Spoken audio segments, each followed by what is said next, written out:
Hello everyone and welcome back to Nightmare Narratives.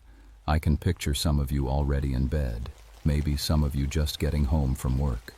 Wherever you are, whatever time it is, I'm glad you're here. If this helps you relax or sleep, please like and subscribe. It means a lot. Now, let's get you comfortable and I'll tell you tonight's story.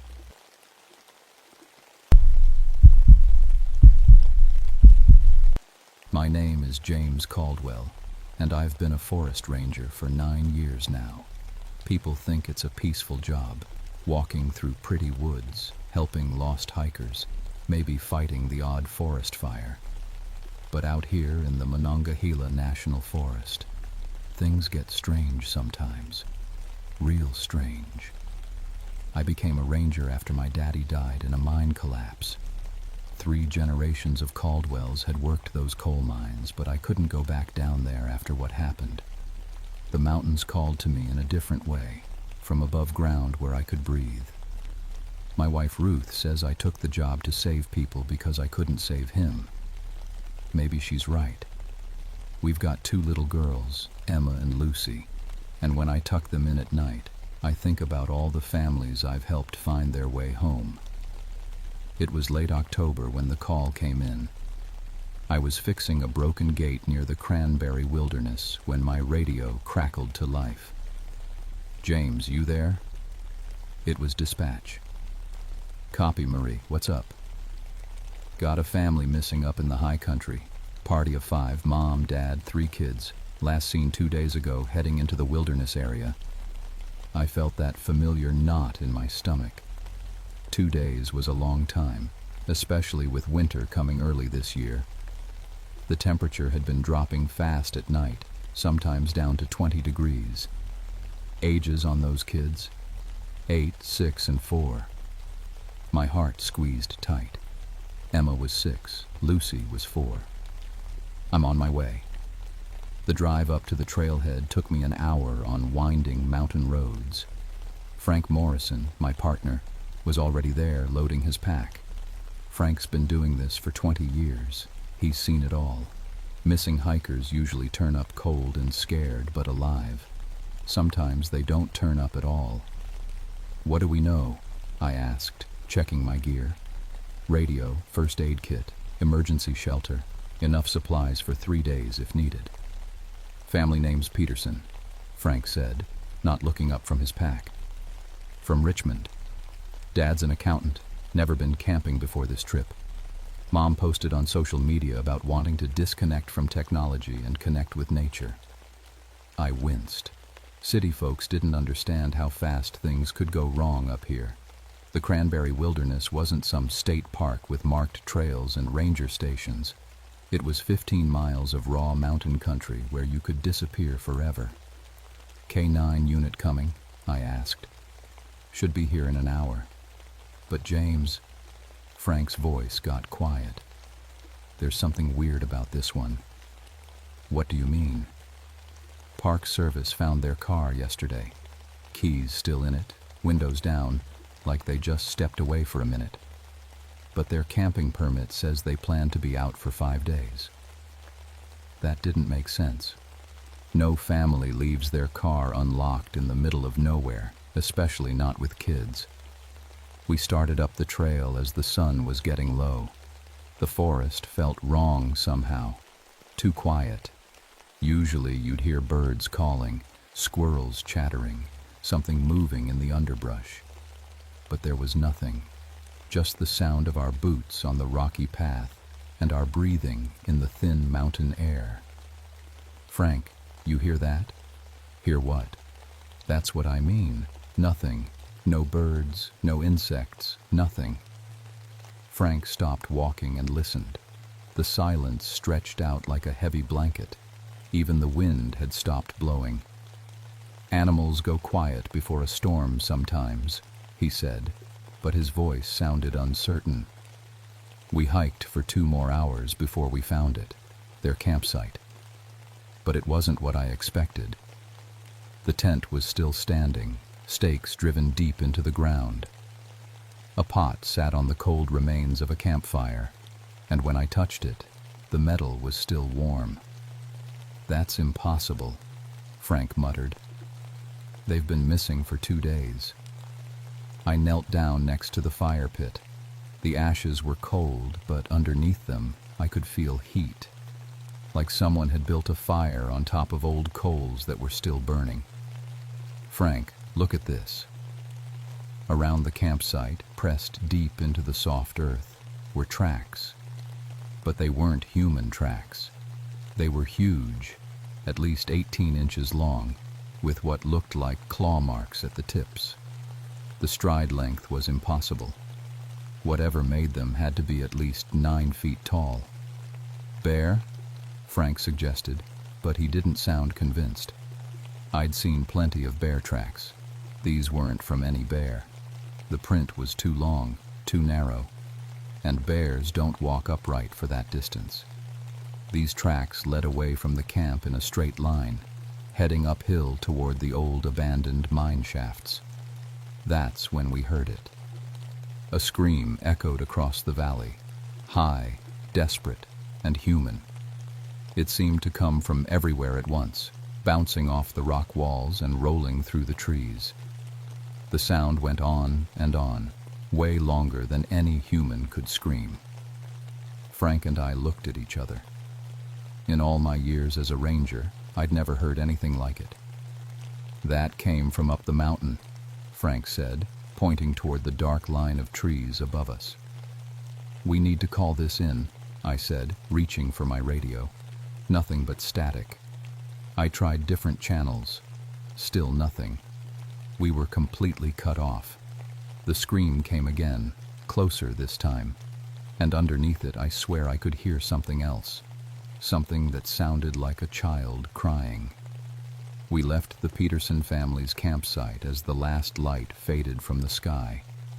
Those impossible tracks led uphill through thick forest, and every instinct I had told me not to follow them. But somewhere up there, 3 kids might still be alive. Frank had his flashlight out, sweeping it back and forth across the trail. "James, these tracks, they're too deep. Whatever made them has to weigh at least 600 pounds. I shined my light on one of the prints. The earth was pressed down so hard it was like concrete. Around the edges I could see where claws had scraped against rocks, leaving deep gouges in the stone. "Maybe it's carrying something heavy," I said, but even as I said it, I knew that didn't make sense. We climbed for another hour. The tracks never wavered, never turned aside for rocks or fallen trees. They just went straight up the mountain like whatever made them didn't care about obstacles. "Frank, stop." He froze. "What?" "Listen." In the distance I could hear voices, human voices talking quietly. Hope flared in my chest. Maybe the family was okay. Maybe they were just lost. We moved toward the sound, stepping carefully to avoid making noise. As we got closer, I could make out words. "Mommy, I'm scared." "It's okay, baby. Daddy's going to find us." "Something's out there." The voices were coming from a thick grove of pine trees about 50 yards ahead. Frank and I approached slowly, our flashlights ready. "Hello?" I called out. "Peterson family? This is the Park Service." The voices stopped. "Don't be afraid," Frank added. "We're here to help you." We pushed through the pine branches, following the sound. But when we broke into the clearing beyond, there was nothing there. Just empty forest and those same impossible tracks leading further up the mountain. "That's not possible," Frank whispered. We both heard them.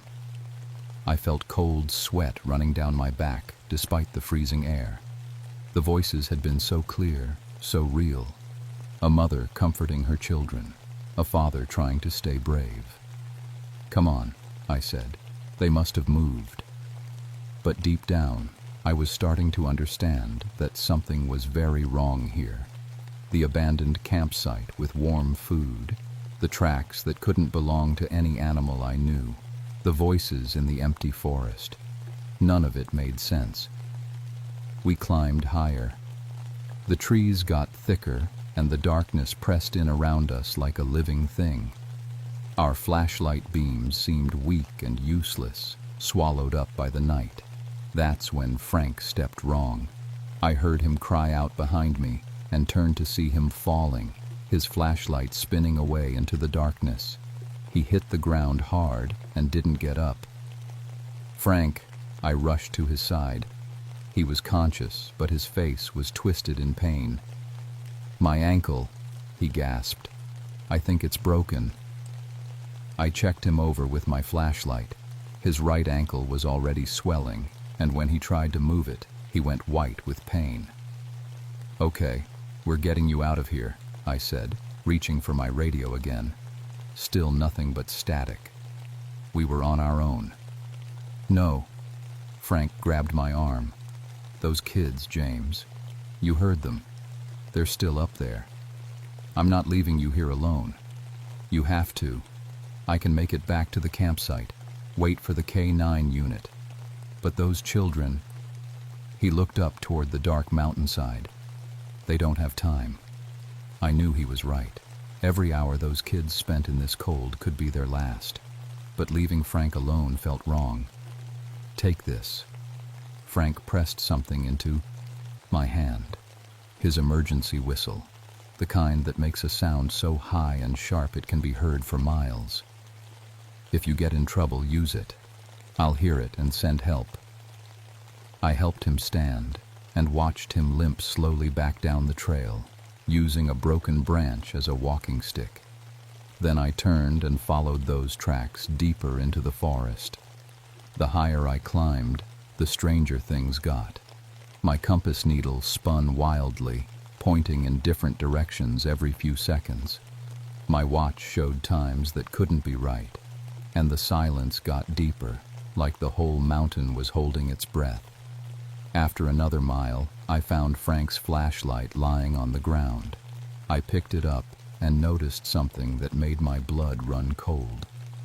The metal casing was dented, like something with incredible strength had grabbed it and squeezed.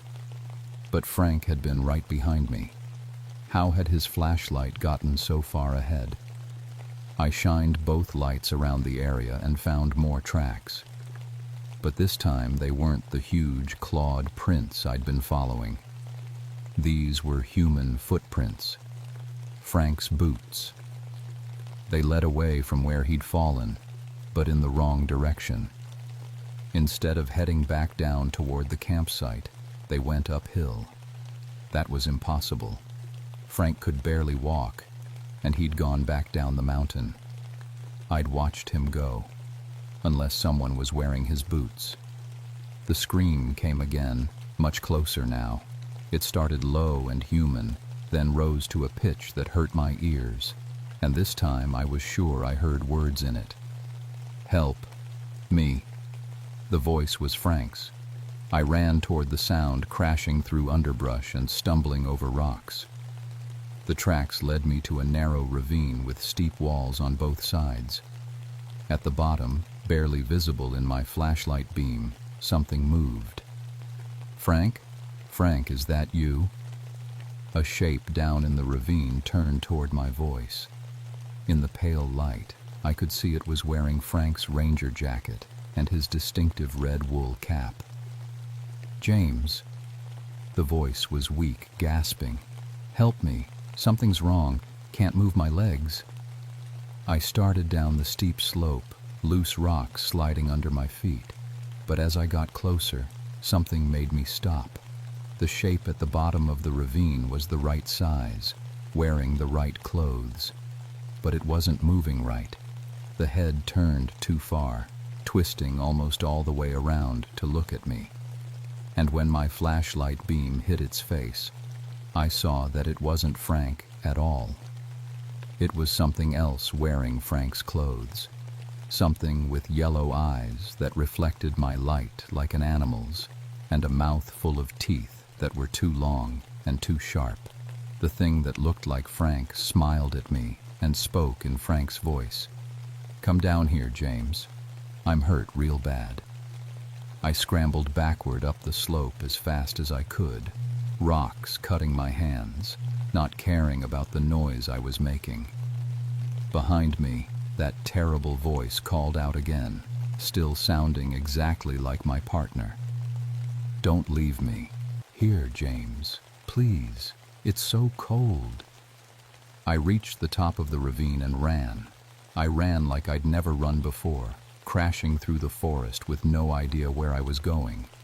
All I knew was that something up here could steal voices, could wear a man's clothes, could pretend to be human.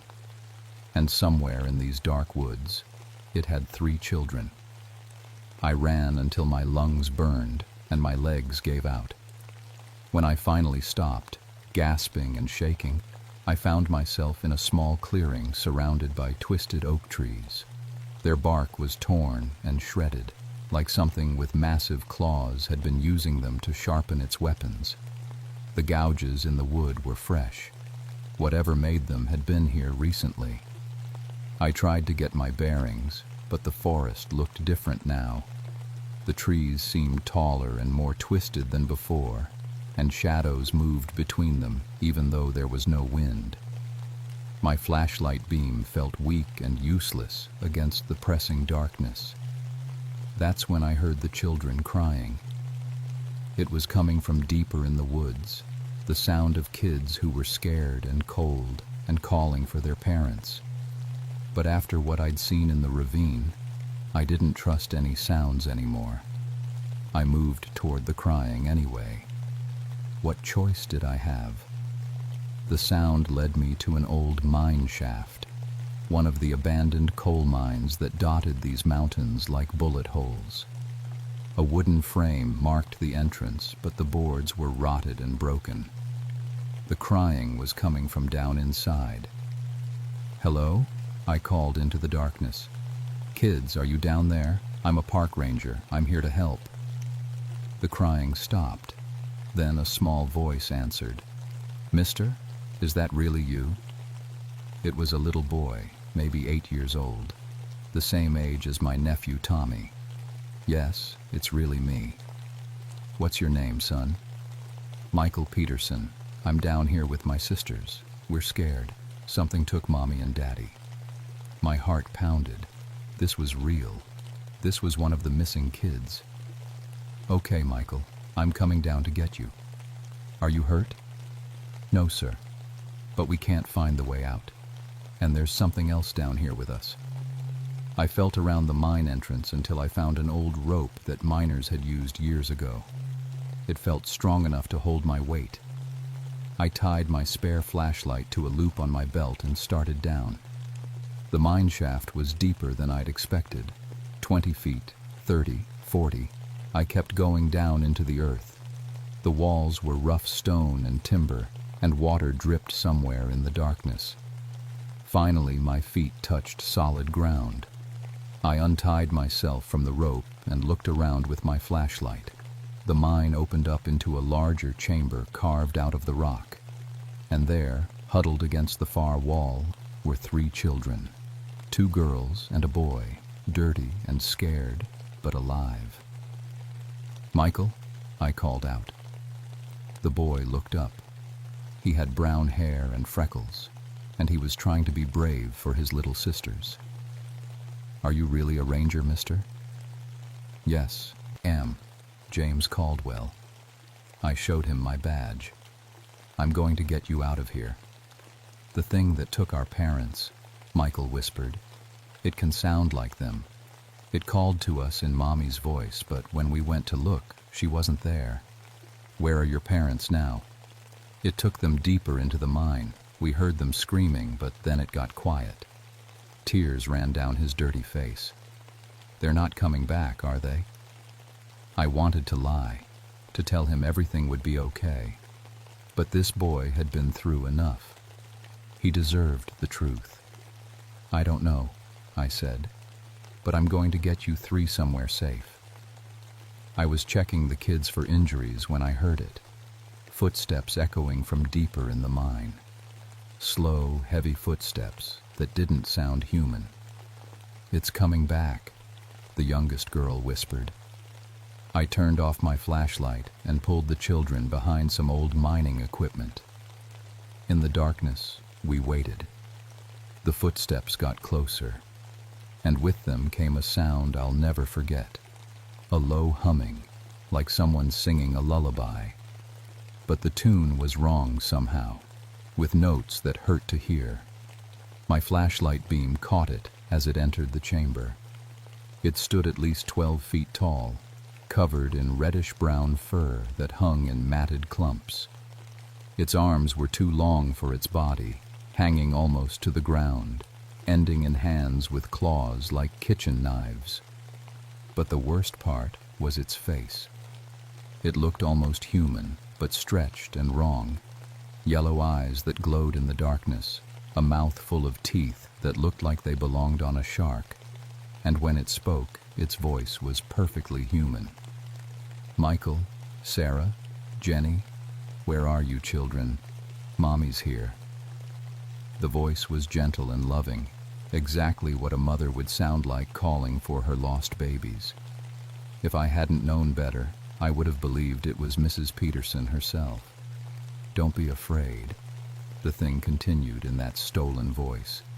Daddy and I have been looking everywhere for you. Come out now. We need to go home. Little Sarah started to move toward the voice, but I grabbed her arm and held her back. The thing's head turned toward our hiding spot, and I saw its nostrils flare as it caught our scent. James Caldwell, it said, and now its voice was different, deeper, ancient. I know you're there, Ranger. I can smell your fear. It took a step toward us, and I could see bones scattered on the ground around its feet. Human bones, picked clean. You shouldn't have come here, it continued. This is my mountain, these are my woods, and these children. They're mine now. I pulled out Frank's emergency whistle and blew it as hard as I could. The sound was piercing, painful even to human ears. But the effect on the creature was incredible. It stumbled backward, clapping its huge hands over its ears and letting out a roar of pain. The sound echoed off the mine walls like thunder. "Run!" I shouted to the kids. We scrambled toward the rope. I boosted Michael up first, then the two girls. They climbed faster than I thought possible, terror giving them strength. Below us, the creature was recovering. It looked up with those burning yellow eyes and spoke in Frank's voice. You can't save them, James. I got your partner. I'll get you too. I climbed the rope as fast as I could, my hands burning from the rough fibers. Behind me, I could hear the thing starting to climb too. Its claws scraped against the stone walls as it pulled itself upward. We reached the surface and I grabbed the kids, pulling them away from the mine entrance. Behind us, I could hear the creature climbing closer. This way. I led them into the forest, following a path I hoped would take us back toward the campsite. We ran through the dark woods with that thing crashing through the trees behind us. It was fast, faster than anything that big should be able to move. And as we ran, it called to us in the voices of people we loved. It used Frank's voice to tell me he was hurt and needed help. It used the children's mother to beg them to stop running. It used my wife Ruth's voice to whisper that our daughters were in danger. But we didn't stop. We ran until we saw lights ahead through the trees. The K-9 unit had finally arrived, and their searchlights cut through the darkness like beacons of hope. When the rescue team saw us stumbling out of the forest with 3 traumatized children, they didn't ask many questions. They just got us warm and safe and started the hike back to civilization.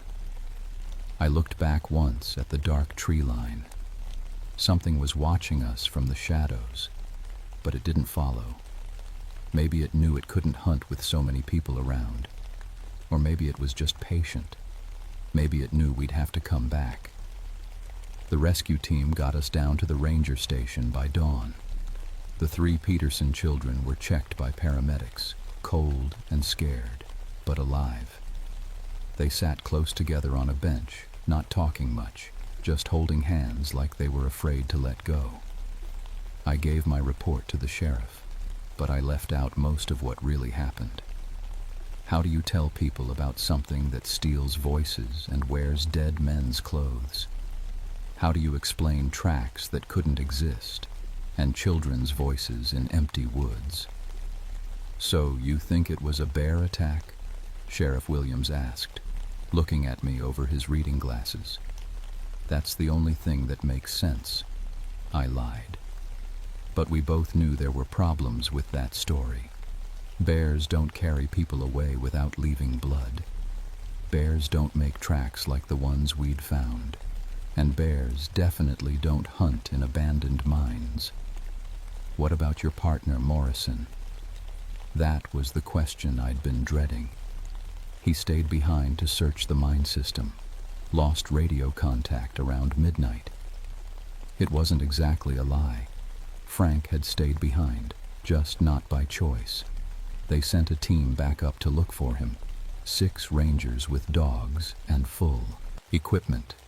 They found his torn uniform scattered around the mine entrance, but no body. The official report said bear attack, but I could see the doubt in their eyes. The Peterson children were taken to the hospital for observation. Before they left, 8-year-old Michael came over to where I was sitting. "Mr. James," he said quietly, "that thing, it's still up there, isn't it?" I wanted to lie to him, to tell him it was over and he was safe. But this boy had looked into the face of something impossible and survived. He deserved the truth. "Yes," I said, "it's still up there." He nodded like he'd expected that answer. It knew our names. It knew Mommy's voice perfectly. How did it know? "I don't know, son." "Will it come looking for us?" That question kept me awake for the next 3 nights.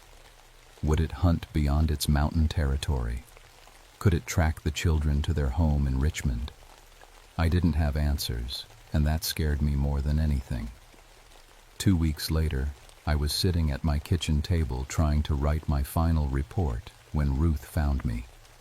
"You haven't been sleeping," she said, sitting down across from me. "I'm fine." "No, you're not. Emma asked me yesterday why Daddy looks scared all the time now." She reached across and took my hand. "What really happened up there, James?" I looked at my wife, this good woman who'd married a miner's son and supported his crazy dream of protecting the forest. I thought about Emma and Lucy sleeping upstairs, safe in their beds. How could I tell her that something ancient and hungry lived in the mountains we called home? There are things in these woods, Ruth. Things that don't belong in any nature book. She studied my face for a long moment. "Your grandmother used to tell stories about the old mountains, about things that were here before the Cherokee, before anyone. She called them the first hungry. You never told me that, because I thought they were just stories." Ruth squeezed my hand. "But I see in your eyes what Grandma saw in hers, the knowledge that some stories are true." That night, I made a decision. I requested a transfer to the main office in Charleston. Desk work, no more mountain patrols, no more search and rescue. Ruth thought it was because of what happened to Frank, and I let her believe that. But the real reason was the dreams. Every night, I heard that thing calling to me in Frank's voice. Every night, I saw those yellow eyes watching my family's house from the tree line. And every morning, I checked our windows and doors, looking for signs that something had tried to get in. On my last day in the field, I drove back up to the cranberry wilderness one more time. I told myself I was checking the area, making sure it was safe for other rangers. Really, I needed to know if it was still there.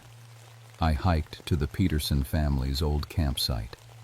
Everything had been cleaned up, but those massive tracks were still pressed into the earth. They led away from the camp and up toward the mine, just like before. I followed them. At the mine entrance, I found something that made my blood freeze. Bones arranged in careful patterns around the shaft opening. Human bones, some old and weathered, others still fresh. Among them, I recognized pieces of Frank's equipment, his radio cracked and broken, his ranger hat torn and bloody, and carved into a nearby tree, gouged deep into the bark with claws, were initials and dates going back over 100 years. Every few years, new marks appeared. Names of people who disappeared in these mountains, remembered only by the thing that had taken them. At the bottom of the list, in fresh cuts that still wept tree sap, I saw FM 1963 and HP and LP 1963, Frank Morrison, Harold Peterson, and Linda Peterson. The creature had marked its territory with the names of its victims. It was keeping score. I heard movement in the forest behind me and turned to see it watching from the shadows between the trees. It was smaller than I remembered, maybe only 10 feet tall instead of 12. But those yellow eyes were the same. And when it smiled, I saw the same shark teeth. "Hello, James," it said in Frank's voice. "I was wondering when you'd come back. Every instinct told me to run, but something made me stand my ground. Maybe it was anger. Maybe it was the need to understand." "What are you?" I asked. "I'm hungry," it said simply. "I'm old, and I'm lonely." "Why do you do this?" "Because I can. Because this mountain has been my home since before your kind learned to make fire. Because the taste of fear is sweeter than any meat." It took a step closer, and I could smell something awful coming off it. Death and decay and something else. Something that reminded me of deep caves and places where the sun never shines. "I could have taken you that night," it continued. "You and those children. But where's the fun in that? Now you'll go back to your safe little life, and you'll remember me every time the wind howls in the trees, every time your daughters play alone in the yard, every time your wife calls to you from another room. Stay away from my family." It laughed, a sound like rocks falling down a cliff face. "I don't need to come to them, James, because part of you will always be here with me. Part of you will always be running through these dark woods, hearing the voices of people who are already dead." The creature faded back into the shadows like smoke, but its voice lingered. "Sweet dreams, Ranger." I walked back to my truck on shaking legs and drove away from the cranberry wilderness for the last time. But as I reached the main road, I looked in my rearview mirror and saw something that still haunts me. High up on the mountainside, barely visible against the dark trees, a tall figure was watching the road. Waiting. It's been waiting for almost 60 years. Now, sometimes other rangers report strange things from that area, missing hikers, impossible tracks, voices in the empty woods. But the reports get filed away and forgotten. People don't want to believe in monsters. I know better.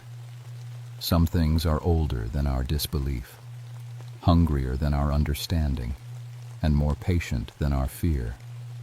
And some of them are still out there, waiting in the dark hollers of Appalachia, calling to us in the voices of people we love. That was 62 years ago. I'm 93 now, sitting in a nursing home in Charleston, telling this story to anyone who'll listen. Most folks think I'm just an old man whose mind has slipped. The nurses smile and nod when I talk about the creature in the mountains, but I can see they don't believe. Ruth passed away 5 years ago. Before she died, she told me she'd always known there was more to what happened that October than I'd admitted. She said she could see it in the way I checked the locks every night, and how I'd never let our girls play outside alone.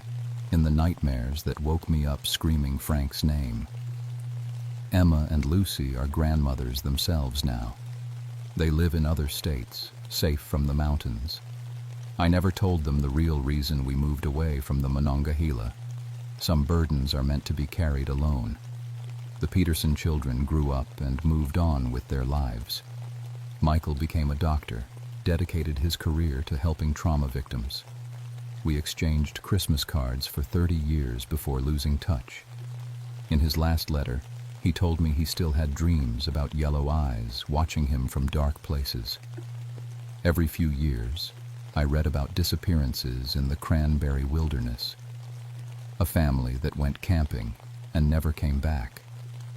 Hikers who vanished without a trace. The reports always mentioned strange details. Campfires still warm days after the people went missing. Voices heard in empty woods. Tracks that don't match any known animal. The Park Service lists them as bear attacks or accidental deaths.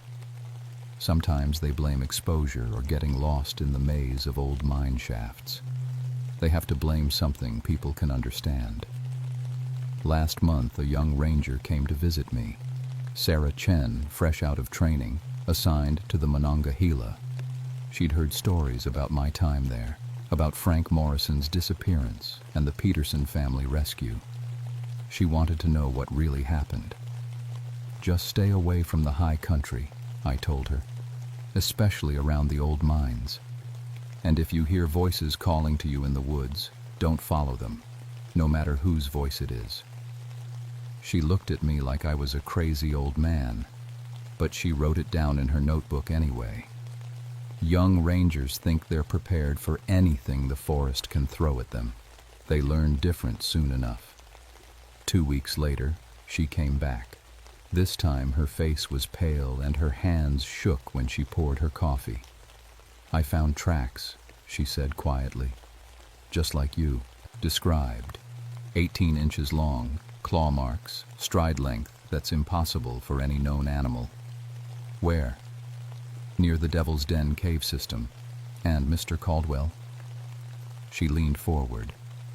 I heard voices. Children playing, laughing, having fun. But when I investigated, there was no one there. Just empty forest and those tracks leading deeper into the mountains. I felt that old familiar chill run down my spine. After all these years, it was still there.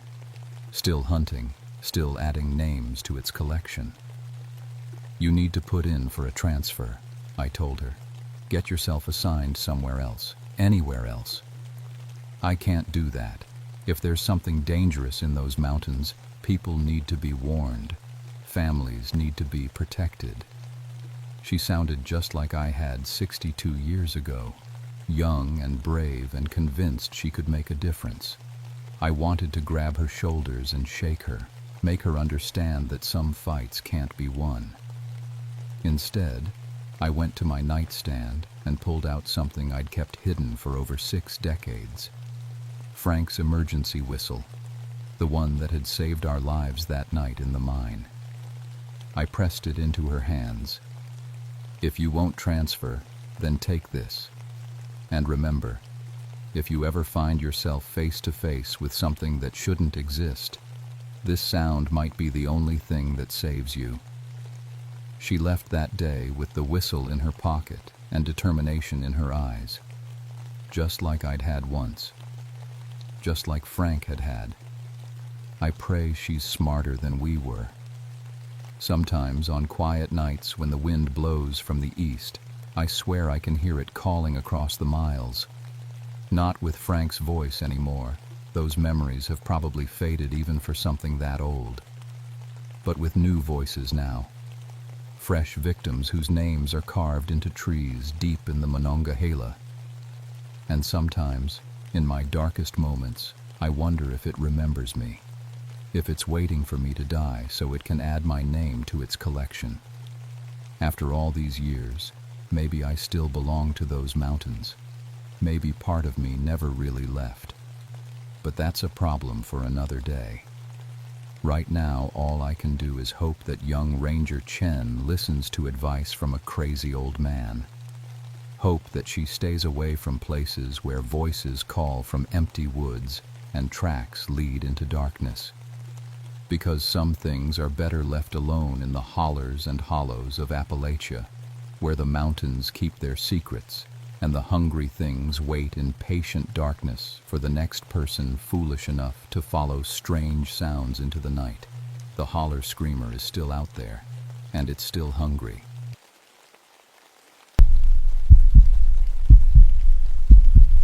My name is Patricia Hawthorne, and I've been a park ranger at Shenandoah National Park for 6 years now. Most folks think that's a strange job for someone who used to be a nurse, but they don't understand what happened at St. Mary's Hospital back in '69. When you've held dying children in your arms while smoke filled the hallways and you couldn't save them all, you start looking for places where death doesn't follow you around. That's why I took the night shifts. Fewer people means fewer chances for things to go wrong on my watch. The mountains at night are peaceful, or at least they were until March of 1975. I was 28 then, still carrying the weight of every patient I'd lost in that fire. My family back in Richmond thought I'd lost my mind, trading a respectable nursing career for what they called playing in the woods. But they never understood. Out here, with just my flashlight and radio, I felt like I could breathe again. Shenandoah has always been a place where the past doesn't stay buried. The whole area around Old Rag Mountain was a battlefield during the Civil War. Soldiers died here by the hundreds, most of them boys barely old enough to shave. The Park Service doesn't like to advertise it, but we find bones sometimes when the rain washes the soil away. Confederate mostly, buried in unmarked graves by whoever found them after the fighting stopped. On the night it all started, I was doing my usual rounds along Skyline Drive. It was that strange time in March when winter hasn't quite let go, but spring is trying to push through. Fog rolled through the valleys like smoke, making everything look ghostly, even without any help from the supernatural. I'd just finished checking the campground at mile marker 45 when my radio crackled to life. "Patricia, you there?" It was Tom Bradley, the day ranger who'd been working these mountains longer than anyone. Good man, but he had a nervous way of talking when something was bothering him. "I'm here, Tom. What's going on?" Got another one of those calls about the crying woman. Third one this week. Visitor said she saw a lady in white near Limberlost Trail, sobbing like her heart was broken. "You mind checking it out?" I sighed and keyed the radio. On my way. People see all kinds of things in the mountains at night. Usually it's just shadows playing tricks or maybe a screech owl that sounds too human for comfort. But Tom wouldn't have called if he didn't think it was worth checking. That's the thing about being a ranger. You take every call seriously, even the weird ones. The drive to Limberlost Trail took 20 minutes on the winding mountain roads. My patrol car, a sturdy Ford with enough scratches and dents to tell stories, handled the curves well enough. I kept the radio low and listened to the sounds of the forest through my open window. Normal night sounds. Owls calling, small animals moving through the underbrush, wind through the trees. When I pulled into the trailhead parking area, everything seemed quiet. My flashlight, a big Kell light that could double as a club if needed, cut through the darkness as I walked toward the trail entrance. The beam picked out the familiar wooden sign marking the beginning of the loop trail. That's when I noticed the temperature. It wasn't just cool, it was cold. The kind of cold that comes from somewhere deeper than weather. My breath started showing in the air, which shouldn't have happened on a March night when the temperature was supposed to be in the 50s. I checked my watch. 11:47 p.m. The silence that followed was the kind that makes your ears ring. No owl calls. no rustling leaves. Even the wind had stopped. In 6 years of night patrols, I'd never experienced quiet like that in these mountains. Something was very wrong. I clicked on my radio. "Tom, you there?" Static. Not unusual for this area. The mountains can play hell with radio signals, but the timing made me uneasy. I decided to walk the first part of the trail, just to make sure no one was actually in distress out there. The Limberlost Trail is easy walking, mostly boardwalk through wetland areas, but at night it feels different, darker, more closed in. My flashlight beam swept back and forth as I walked. The batteries were fresh that morning, but the light seemed dimmer somehow, like the darkness was thicker here than it should be. About a quarter mile in, I heard it, crying. Not the sound of an animal or wind through the trees. This was human crying, the kind that comes from deep grief. A woman's voice, broken with sobs that seemed to echo from somewhere ahead of me. "Hello," I called out. "Park Service. Are you injured?" The crying stopped. I waited, listening, my hand resting on my radio. After 30 seconds of silence, I heard it again, but this time it seemed to come from behind me. I spun around, flashlight beam cutting through the darkness. Nothing.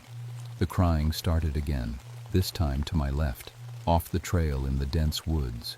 I stepped off the boardwalk onto the muddy ground, following the sound. My boots made sucking noises in the wet earth.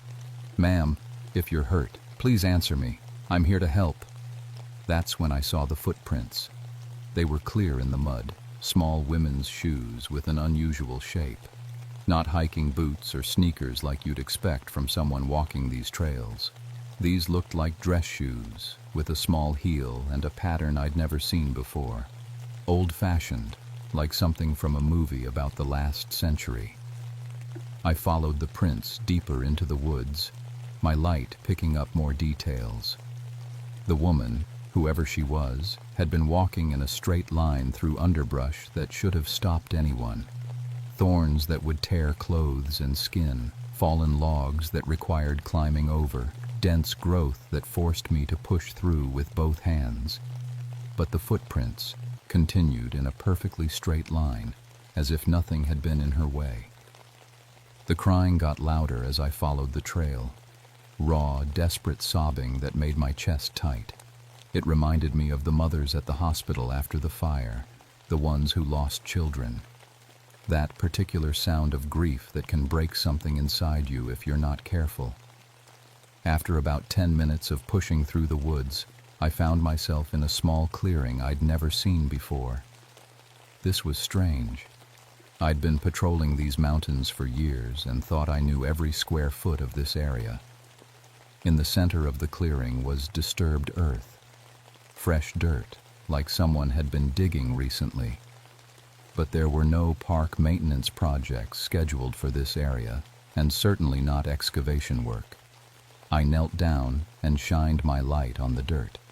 Mixed in with the soil were objects that didn't belong, pieces of old metal, buttons that looked tarnished with age, and what looked like fragments of bone.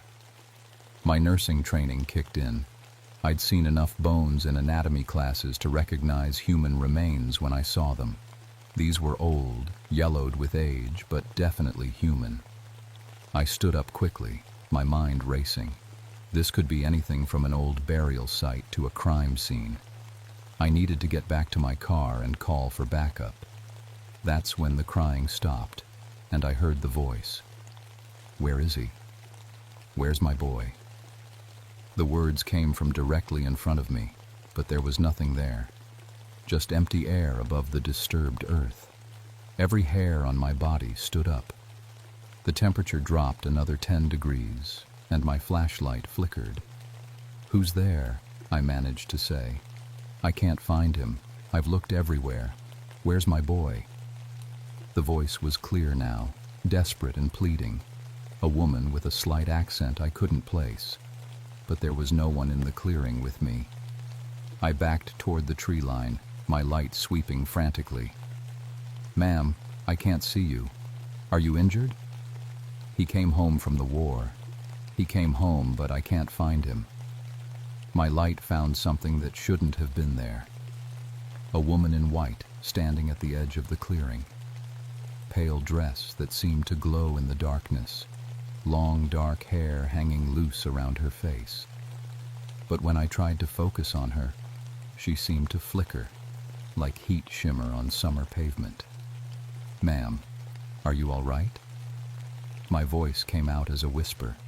She turned toward me, and I saw her face clearly for the first time. There were no eyes, just hollow sockets that seemed to go deeper than they should, like looking into wells. Her mouth was open, forming words, but her whole face was wrong, like someone had tried to erase parts of it. "Help me find him," she said. "Help me find my boy." That's when my flashlight died completely, leaving me in absolute darkness with something that couldn't possibly exist. I ran. I made it back to my patrol car in record time, crashing through underbrush and stumbling over roots I couldn't see. My hands shook as I tried to start the engine. Nothing. The car was completely dead. No lights, no radio, no engine turnover. Like the electrical system had been drained. I sat in the darkness, trying to control my breathing. 6 years of nursing had taught me to stay calm in crisis situations, but this was different. This challenged everything I thought I knew about how the world worked. After what felt like forever, the engine turned over. The radio crackled back to life, and my dashboard lights came on. I got out of there fast, but I knew I'd have to come back. Whatever was happening in those woods was connected to those bones, and people could be in danger. The next morning, I drove to the park office and found Tom Bradley already there with coffee and a worried expression. "How'd it go last night?" he asked. I told him about the footprints, the clearing, and the bones. I left out the part about the woman in white. Tom was a practical man, and I needed to stay credible if I was going to get help with this. "Bones, huh?" Tom scratched his beard. "Not the first time. We've been finding Civil War remains in this area for decades, usually after heavy rains wash away soil. Have you ever heard stories about a crying woman, local legends, or ghost stories?" Tom's expression changed. He set down his coffee and looked at me seriously. "Patricia, there are things in these mountains that go back a long way. Old-timers used to talk about Sarah Whitmore, local woman from the 1860s whose son went off to fight with the Confederates. Story goes that he came home wounded and died somewhere in these woods. She spent years looking for his body, walking the mountains every night until she died of grief. That's just a story, right? Maybe. But rangers have been reporting strange things in this area for decades. Temperature drops, equipment failures, voices in the woods. Most folks don't talk about it because they don't want to sound crazy. I spent the rest of the day researching. The park has historical records going back to its establishment in 1935, and I found references to Sarah Whitmore in several documents. She was real, all right. Lost her husband in the early days of the war. Then her only son came home wounded from a battle that wasn't even officially recorded. According to the records, Sarah searched the mountains for months before being found dead near Old Rag Mountain in 1863. Exposure and exhaustion, the report said. But there were other details that made me uncomfortable. Witnesses said she'd been seen walking the same area night after night, calling for her son, even after she should have been too weak to leave her bed. That evening, I went back to Limberlost Trail. This time I brought backup batteries, extra radio equipment, and a camera. If I was going crazy, I wanted evidence. If I wasn't going crazy, I wanted evidence for that too. The temperature drop happened again, right at the same spot as the night before. My breath steamed in the air, and the forest went silent, but this time I was ready for it. I followed the footprints again, and they led to the same clearing. But tonight, there were more bones visible in the disturbed earth. Pieces of uniform, buttons, and what looked like personal effects scattered around. "Sarah?" I called out. "Sarah Whitmore?" The crying started immediately, closer this time. "I know you're looking for your son. I want to help." The woman appeared at the edge of the clearing, clearer than before. This time I could see details. The torn white dress that might have been a nightgown, bare feet that didn't quite touch the ground, and that terrible face with its empty eye sockets. "You can see me," she said, her voice filled with wonder and hope. "Yes, I can see you. Tell me about your son." "James. His name was James Whitmore. He came home from the fighting with a hole in his side, bleeding inside. I tried to nurse him, but he was so weak. One morning he was gone. Just gone. I've been looking for him ever since." As she spoke, I began to understand. This wasn't just a ghost story. This was a mother's love that had refused to accept death, that had somehow continued beyond the grave. "Sarah, how long have you been looking?" "Days. Weeks. I lose track of time, but I'll find him. A mother always finds her child." She didn't know she was dead, didn't understand that more than a century had passed. That's when I felt it. A crushing weight of sadness that came from outside myself. Images flashed in my mind. A young soldier stumbling through dark woods, bleeding, calling for his mother. The boy collapsing near a hidden cave. His mother searching frantically, growing weaker each day until she died still calling his name.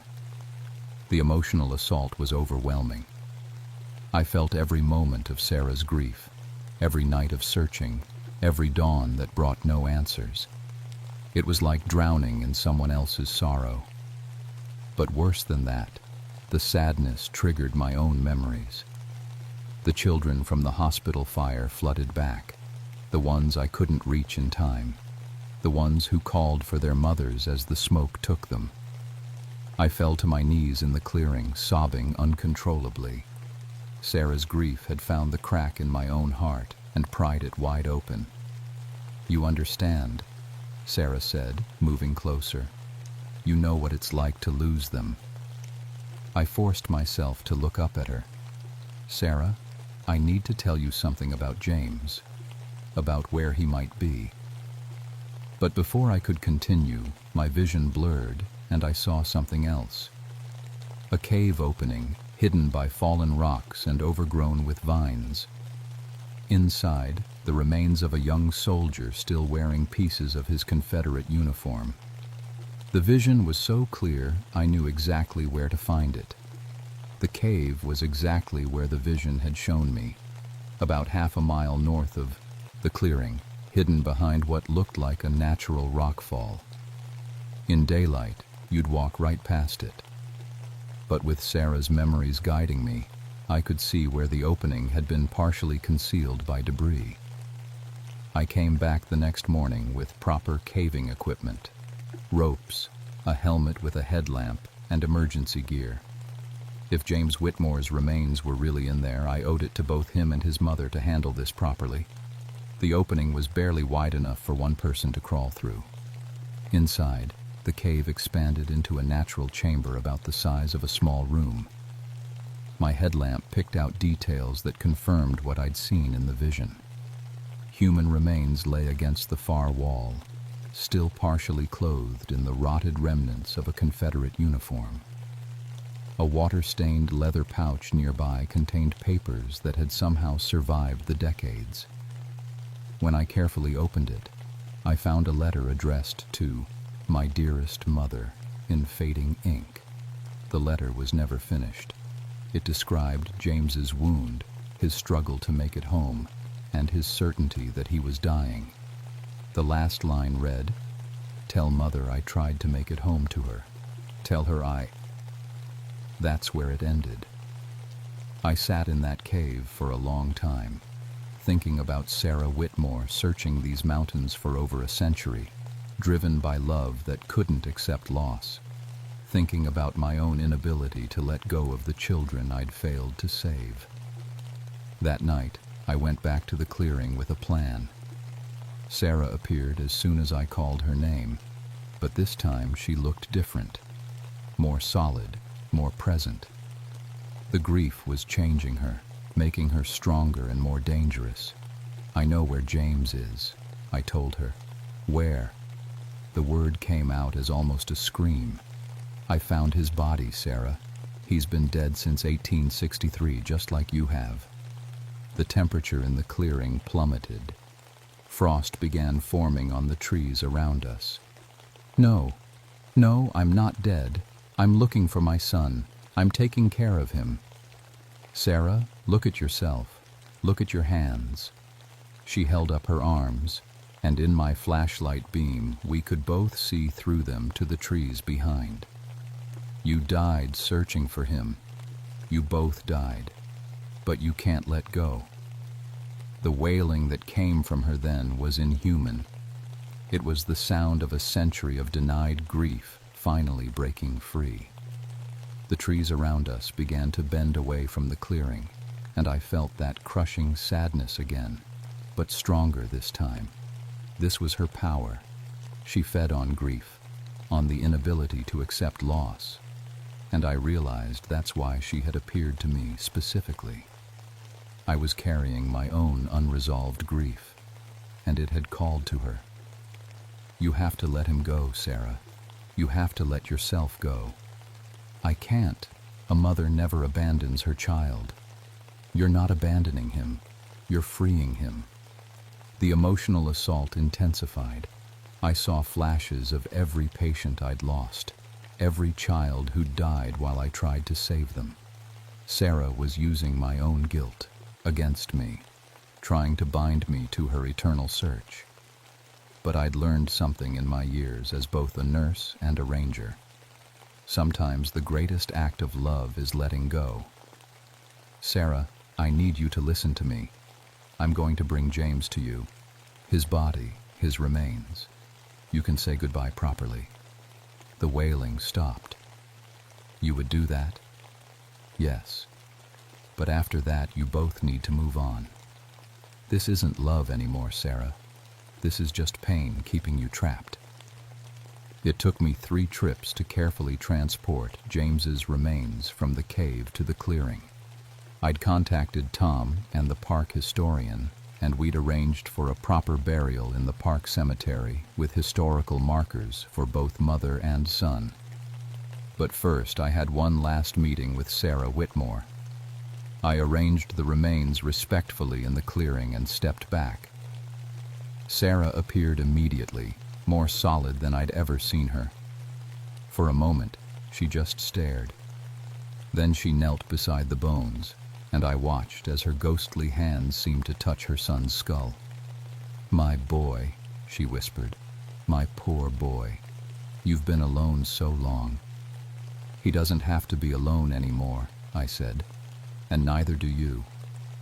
Sarah looked up at me, and for the first time, there was peace in those hollow sockets.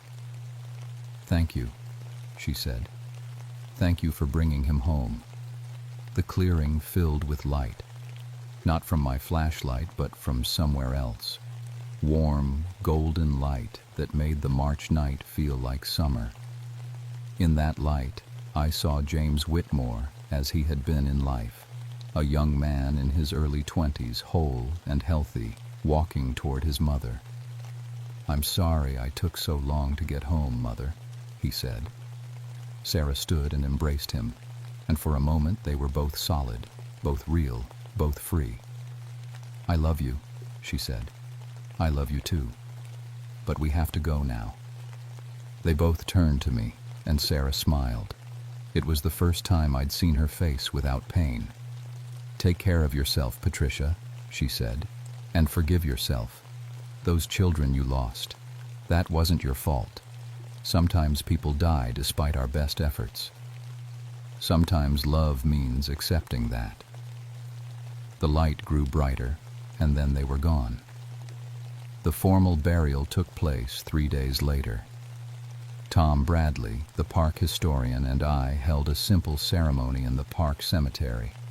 We placed both sets of remains together under a single headstone that read, Sarah Whitmore, 1823-1863, and James Whitmore, 1841-1863, reunited at last. The crying stopped after that. No more reports of a woman in white near Limberlost Trail. No more temperature drops or equipment failures in that area. The forest returned to normal. But I didn't. Meeting Sarah Whitmore changed something fundamental in me. She'd shown me that grief, when we can't let it go, becomes its own kind of prison. For her, it had lasted over a century. For me, it had been 6 years, but it was just as real. I started talking to someone about the hospital fire, a counselor in town who specialized in what they now call post-traumatic stress. It helped to finally say out loud that I couldn't save everyone, that some losses are beyond our control. 6 months later, I applied for a transfer to the park's visitor services division. I wanted to help people again, but in a different way. The park started a grief counseling program for families who'd lost loved ones in hiking accidents or other tragedies. Turned out there was a need for someone who understood both loss and healing. I still work the mountains sometimes, but not alone anymore. And when new rangers ask about the strange reports they sometimes get, voices in the woods, unexplained cold spots, equipment failures, I tell them to take every call seriously. You never know when someone, living or dead, might really need help. The mountains keep their secrets, but they also keep their promises. Sarah Whitmore got her son back.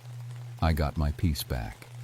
And somewhere in the valleys of Shenandoah, 2 souls who were lost for far too long finally found their way home. Sometimes, late at night when I'm doing paperwork in the ranger station, I think I can still hear the echo of that golden light. It reminds me that love is stronger than death, but also that true love sometimes means letting go. That's the lesson Sarah Whitmore taught me in the mountains of Virginia in the spring of 1975, when I learned that helping the dead sometimes means helping the living learn to grieve.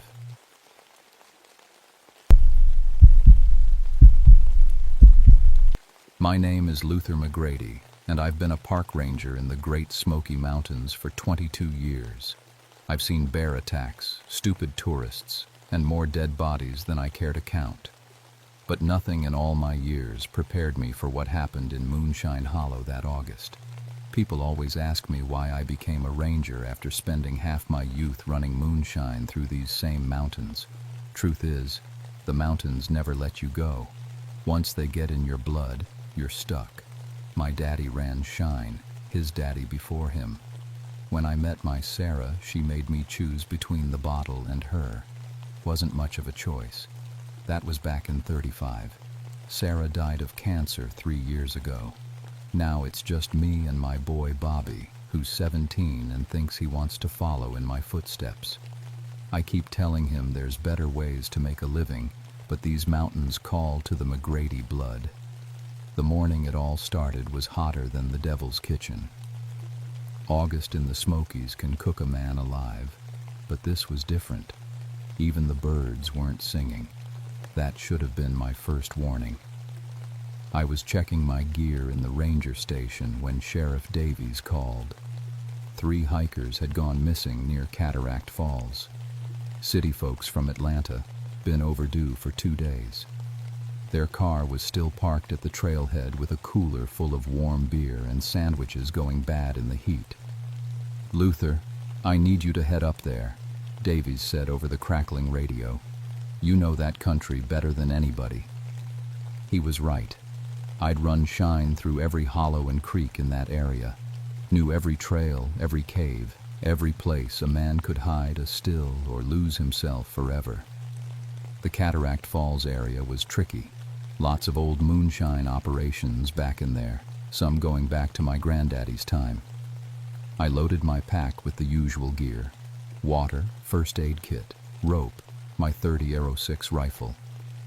In these mountains, you never knew what you might run into. Bears were common, but we'd had reports of wild boar moving down from Tennessee.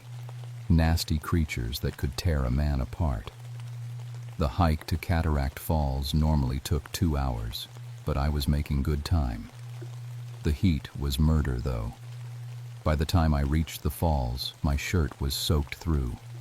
The waterfall was running lower than I'd ever seen it, just a thin trickle over the rocks. That's when I found the first sign something was wrong. There was an old still site about a quarter mile from the falls. Been abandoned since Prohibition ended, but the stone foundation was still there. I'd checked it many times over the years, made sure no one was trying to start up operations again. What I found made my blood run cold. The whole site was destroyed. Not torn down, destroyed. The old copper pipes that had been left behind were twisted into impossible shapes, like someone had heated them up and bent them with their bare hands. But that wasn't the worst part. The worst part was the heat. Even in the shade of the trees, the air around that old still was hot enough to make me dizzy. My compass needle was spinning like a top, and when I touched my rifle barrel, it was so hot I jerked my hand back with a curse. The trees around the site were wrong too. Leaves brown and curled, bark blackened like they'd been in a fire. But there hadn't been any fire. No ash, no smell of smoke. Just heat and dead plants and metal twisted into shapes that hurt to look at. I called it in on my radio, but all I got was static. That's when I found the first piece of the missing hikers. A belt buckle melted into the shape of a teardrop. Next to it, 3 bones charred black as coal. I should have headed back right then. Should have called for backup, gotten the hell out of that hollow. But I had a job to do, and somewhere up there people might still be alive. I followed what looked like a trail deeper into the woods. It wasn't a real trail, just bent grass and broken branches that might have been made by someone stumbling through in a panic. Every step I took, the air got hotter and thicker. My granddaddy used to tell stories about this place. Called it cursed ground, said the Cherokee knew to stay away. Something about a fire devil that lived deep in the earth, only came up when there was greed and violence in the air. I'd always figured it was just mountain talk, the kind of stories old folks told to keep kids from wandering too far. I wasn't so sure anymore. The sound hit me first, a metallic screeching that seemed to come from everywhere at once, like someone was dragging a rusty chain across a blackboard. It made my teeth ache and sent shivers down my spine despite the heat. Then I smelled it. Sulfur, thick and choking, mixed with something else. Something that smelled like burned meat. I found the second hiker in a clearing about 50 yards ahead, or what was left of him. He was sitting against a tree, looking almost peaceful. Except his hiking boots had melted around his feet, and his camera was a lump of twisted plastic hanging around his neck. The tree behind him was blackened and dead, its bark cracked and oozing sap that glowed faintly red. But the man wasn't burned. Not a mark on him.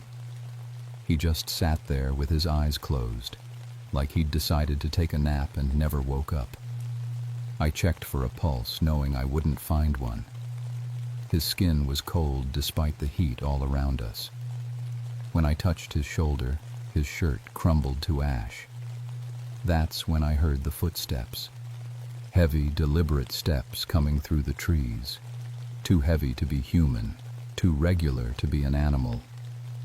I grabbed my rifle and tried to sight on the sound, but the heat was making everything shimmer like a mirage.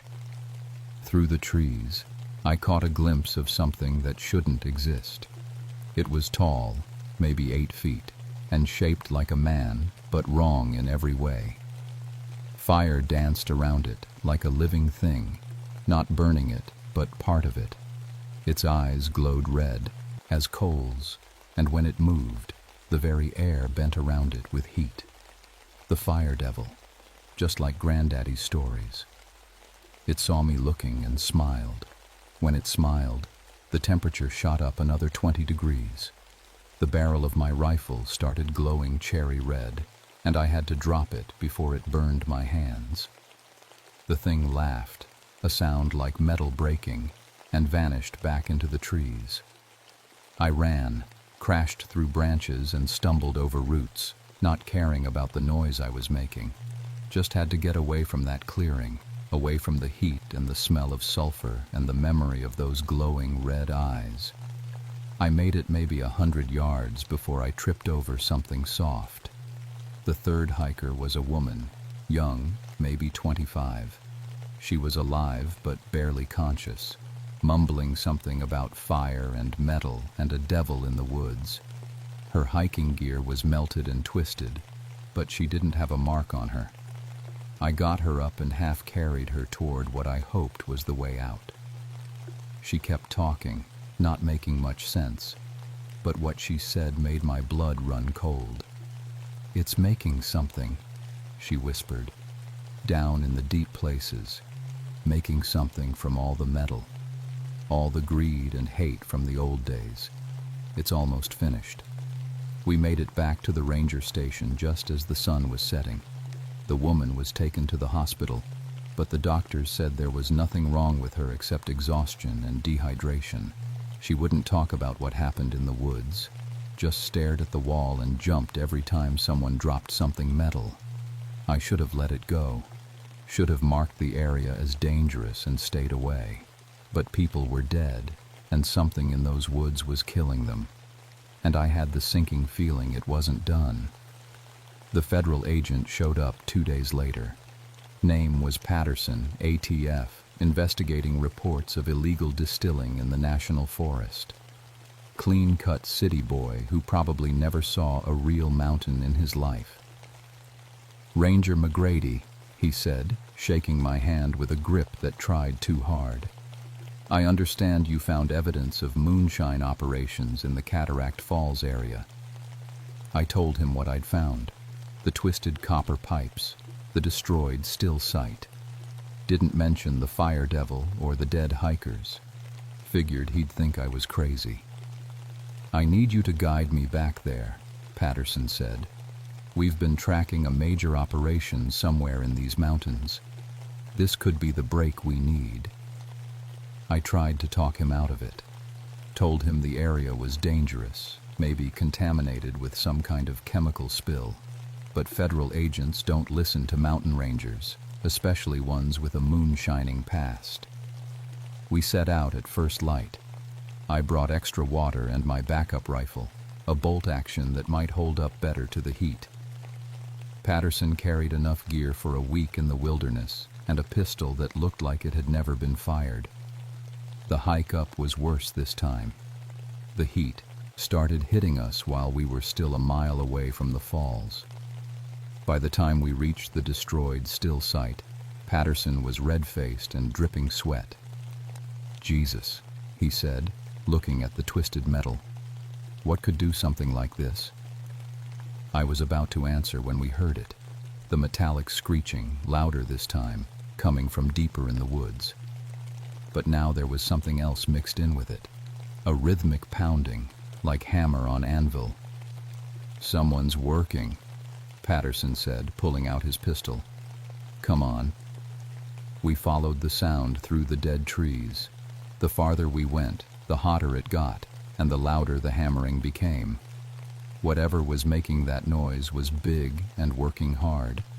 We found it in a natural bowl in the mountainside, a place I'd never seen before despite knowing these woods for 40 years. Steam rose from cracks in the ground, and the air shimmered with heat so intense it was hard to breathe. In the center of the bowl was a workshop from hell. Twisted metal structures rose from the ground like impossible sculptures, anvils made from melted copper pipes, hammers forged from old steel parts, tongs crafted from hiking gear and camping equipment. Everything glowed with its own red light, and the heat coming off it would have melted skin. And working at the largest anvil, shaping something with blows that shook the ground, was the fire devil. Up close, it was even more terrible. 9 feet tall and built like a blacksmith, muscles like coiled steel under skin that glowed like embers. Its hair was actual flames, dancing and crackling as it worked. When it hammered, sparks flew like shooting stars. It was making something long and sharp and beautiful in the way that dangerous things can be beautiful. A blade of some kind, but not like any weapon I'd ever seen. It seemed to be alive, pulsing with its own light. Patterson raised his pistol. "Federal agent, you're under arrest." The fire devil looked up and smiled. The temperature shot up so fast that Patterson's gun barrel started glowing. He screamed and dropped it, clutching his burned hand. The creature laughed and went back to its work. But now it was watching us, those red eyes never leaving our faces as it hammered away at its impossible weapon. "Run," I whispered to Patterson. We didn't make it far. The fire devil finished whatever it was making and came after us. Not running, just walking with those long, heavy steps. But every step it took, the ground behind it cracked and glowed. Trees burst into flame as it passed. The very air caught fire. Patterson stumbled and fell. When I turned to help him, I saw why. His badge had melted. The metal had gotten so hot it burned right through his shirt and into his chest. He was dead before he hit the ground, a look of surprised pain frozen on his face. I kept running until I couldn't run anymore, then hid in a cave I remembered from my moonshining days, waited until the sun went down and the terrible heat faded from the air. When I finally made it back to the station, I called in Patterson's death as a hiking accident. Didn't see much point in trying to explain the truth. But I couldn't stop thinking about that weapon the fire devil was making, and about what my granddaddy used to say about the old feuds, the violence and greed that had soaked these mountains in blood. The devil was getting ready for something, and I had the feeling I knew what it was. I spent 3 days researching in the county library, digging through old newspapers and Cherokee tribal records. What I found made my hands shake. Back in 1922, there had been a war in Moonshine Hollow.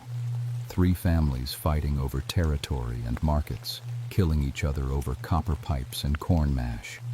The McCready clan, the Hutchins family, and the Cherokee who'd been running shine through those mountains for longer than anyone could remember. It ended when old Ezra McCready burned down a still with 2 Cherokee brothers inside. Before he died, one of them, a medicine man named Joseph Crow Feather, put a curse on the hollow. Said he was calling up something from the deep places, something that would punish greed and violence wherever it found it. The killing stopped after that, but not because people came to their senses. They stopped because something started hunting them in the woods. 7 men died over the next month, all found burned, but not touched by fire. The survivors fled, and no one went back to Moonshine Hollow for 20 years. Until now. I found Joseph Crow Feather's great-grandson working at a gas station on the reservation.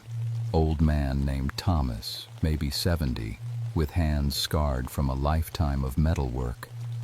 "My great-grandfather was a fool," he said when I told him what I'd found in the woods. Thought he could control the fire devil, use it to get justice for his people. But devils don't care about justice. They only care about feeding. He told me the rest of the story, how Joseph Crow Feather had used the old rituals to call something up from the earth, something that fed on violence and hatred, how it had grown stronger with every death, every act of greed and rage in those mountains. "It's been sleeping," Thomas said, "waiting for enough anger and violence to wake it up again. Your federal agent, your missing hikers, they disturbed its rest. Now it's hungry." He gave me what I needed to stop it. sacred water from a spring that had never been touched by metal, clay from the deepest part of the mountain, blessed by his ancestors, and words, Cherokee words that meant, "Go back to the deep places and sleep." "It won't be easy," he warned me. "The devil will fight, and you might not survive." I knew he was right, but I also knew I couldn't let that thing loose in the world. Too many people would die. I went back to Moonshine Hollow that night, carrying my grandfather's old lantern and a backpack full of sacred water and blessed clay. The heat hit me before I was halfway there, and by the time I reached the devil's workshop, the air was like breathing fire. The fire devil was waiting for me. It had finished its weapon, a sword that seemed to be made of crystallized flame, beautiful and terrible. When it saw me, it raised the blade and laughed. "Come to die like the others?" it said, and its voice was like molten metal. "Come to feed the fire?" I didn't answer, just started spreading the sacred water in a circle around the workshop. Where the water touched the ground, steam rose and the red glow faded. The fire devil snarled and came at me with its impossible sword. I rolled aside and kept pouring water, racing to complete the circle before it could stop me. The blade missed me by inches, cutting through the air with a sound like screaming. Where it touched the ground, the earth cracked and bled fire. I made it 3/4 of the way around before the devil caught me. Its hand closed around my throat, burning through my shirt and into my skin. The pain was beyond anything I'd ever felt, but I held on to the sacred water and kept pouring.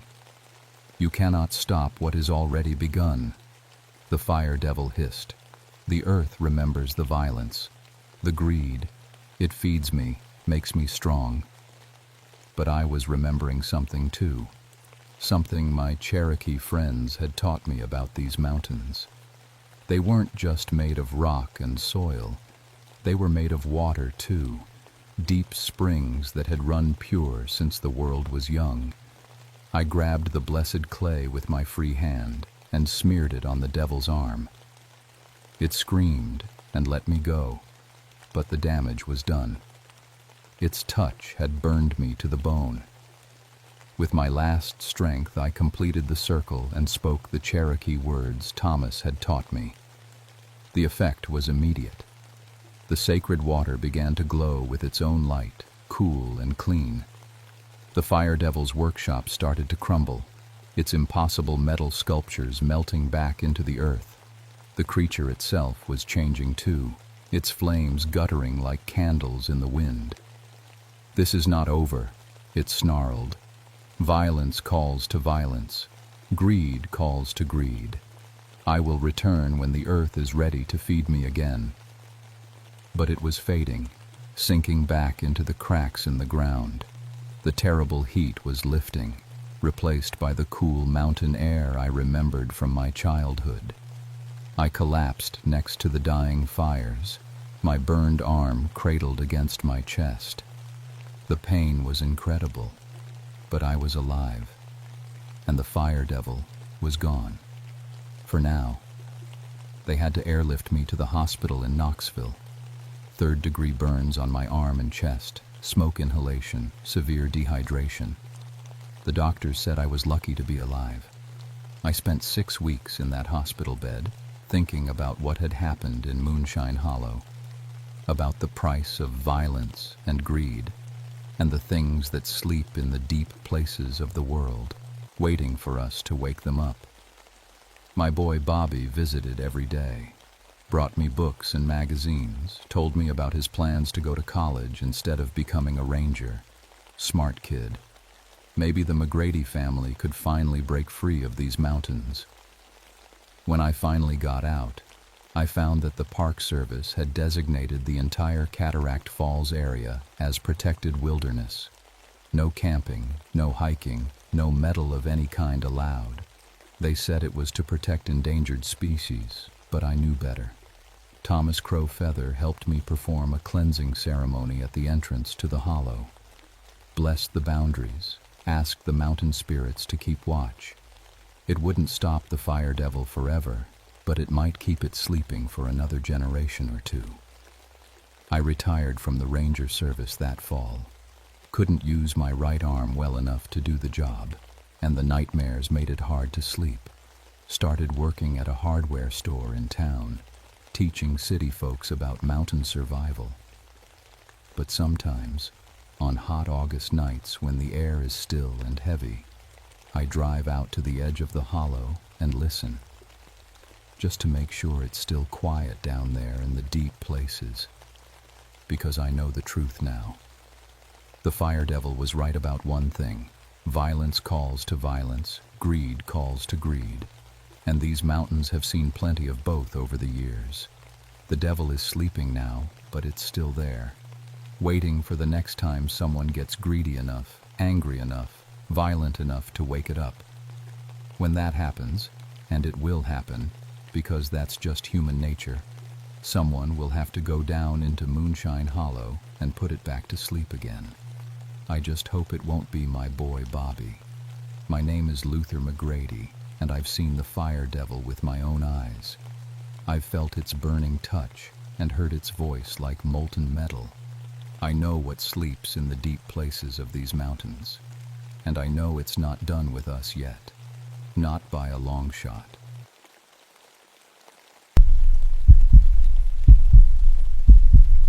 My name is Marcus Flintridge, and I've been a park ranger for 11 years.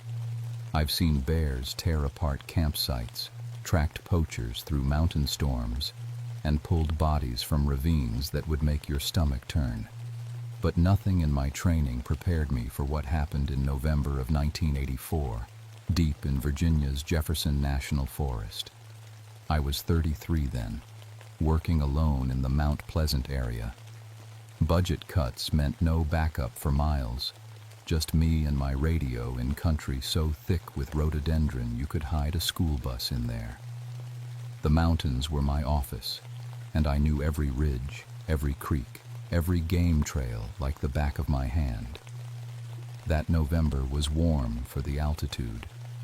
The leaves had fallen, but the air still held summer's heat during the day. Deer season was open, which meant I spent most of my time checking licenses and making sure hunters weren't shooting does with fawns. It was honest work, important work, even if it didn't pay much after my divorce.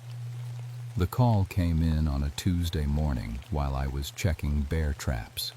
Someone had been killing cattle down in the valley, and the local farmers were getting antsy. The sheriff figured it was a rogue bear, maybe one that had lost its fear of humans.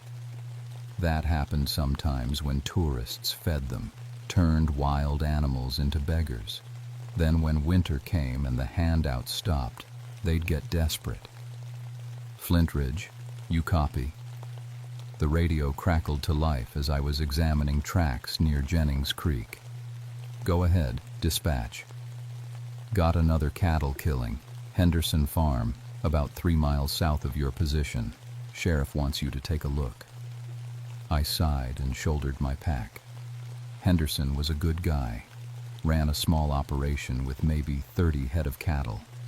If something was picking off his livestock, it could put him under. The hike down took me through some of the prettiest country in Virginia. Mountain laurel grew thick on the slopes, and the creek ran clear and cold over smooth stones. I'd brought my 10-year-old daughter Sarah here just last weekend. She loved throwing rocks in the water while I checked the fish population. Simple moments like that were about all that kept me sane some days. Henderson met me at the fence line. He was pale, hat in his hands, looking like he'd seen something that shook him bad. "It's not natural, Marcus," he said before I could even say hello. "Whatever did this, it ain't right." I've heard that kind of talk before from farmers who lost stock. Grief makes people see things that aren't there, turn a normal predator attack into something mysterious. But Henderson was solid. not the type to spook easy. The cow was a young Holstein, maybe 800 pounds. She lay on her side near the tree line, and at first glance it looked like a normal bear kill. But as I got closer, something made my skin crawl. The wounds were too clean, too precise. Bears are messy killers. They use brute force, tear and rip until their prey stops moving. This cow had been killed with surgical precision. A single bite to the throat, deep enough to hit the main artery, clean enough to drop her instantly. "When did you find her?" I asked, kneeling beside the carcass. "This morning, around 6. She was fine yesterday evening when I brought the herd in." I walked around the body, taking photos and notes. The grass around her was barely disturbed. No signs of a struggle, no gouges in the earth from hooves kicking in panic. It was like she'd just laid down and died. Then I found the tracks. They started at the wood line and approached the cow in a straight line. Bear tracks, definitely, but something was off. The front paws showed claw marks like normal, but there were other impressions in the soft earth. Marks that looked almost like thumbs. I'd spent 2 tours in Vietnam tracking Viet Cong through jungle that would swallow you whole. I knew what human prints looked like, and I knew bear sign better than most. These were something in between. "Henderson," I called. "You been having any trouble with poachers? Anyone seen strangers in the area?" He shook his head. "Not since deer season opened, and even then, most folks stick to the North Ridge. This is too close to my property line." I followed the tracks back into the forest. They led through thick undergrowth, past fallen logs, and around massive oak trees. The prints stayed clear in the soft soil, and I could see where the creature had walked upright in some places, dropped to all fours in others. About a quarter mile from the kill site, the tracks stopped at a creek. The water ran shallow here, maybe ankle deep, flowing over a bed of smooth river stones. I waded across and spent an hour searching the far bank, but found nothing. Whatever had killed Henderson's cow had vanished like smoke. I made camp that night near the creek, hoping whatever it was might come back. The forest settled into its evening rhythm around me. Owls called from the darkness, and somewhere in the distance a fox barked. Normal sounds that should have been comforting. But as the hours passed, I noticed something wrong. The sounds were too distant, too far from where I sat. It was like every animal in the immediate area had moved away, leaving a pocket of silence around my small fire. I'd felt this before in Vietnam, right before an ambush. The jungle would go quiet, and you'd know something was watching, waiting, deciding whether you were worth the trouble. Around midnight, I heard something moving in the brush across the creek. Slow, deliberate steps that didn't match any animal I knew. I grabbed my flashlight and swept the beam across the water, but saw only trees and shadows. Then came a sound I'll never forget. Low and rumbling like a bear's huff, but with something else underneath it. Something that almost sounded like words. I sat there until dawn with my rifle across my knees, listening to that thing pace back and forth just outside my light. When morning came, I found fresh tracks in the mud by the creek bank. They were bigger than the ones from the day before. The tracks by the creek measured 13 inches long and 8 inches wide. I'd seen Kodiak bear prints in Alaska that were smaller, but size wasn't what made my hands shake as I took measurements.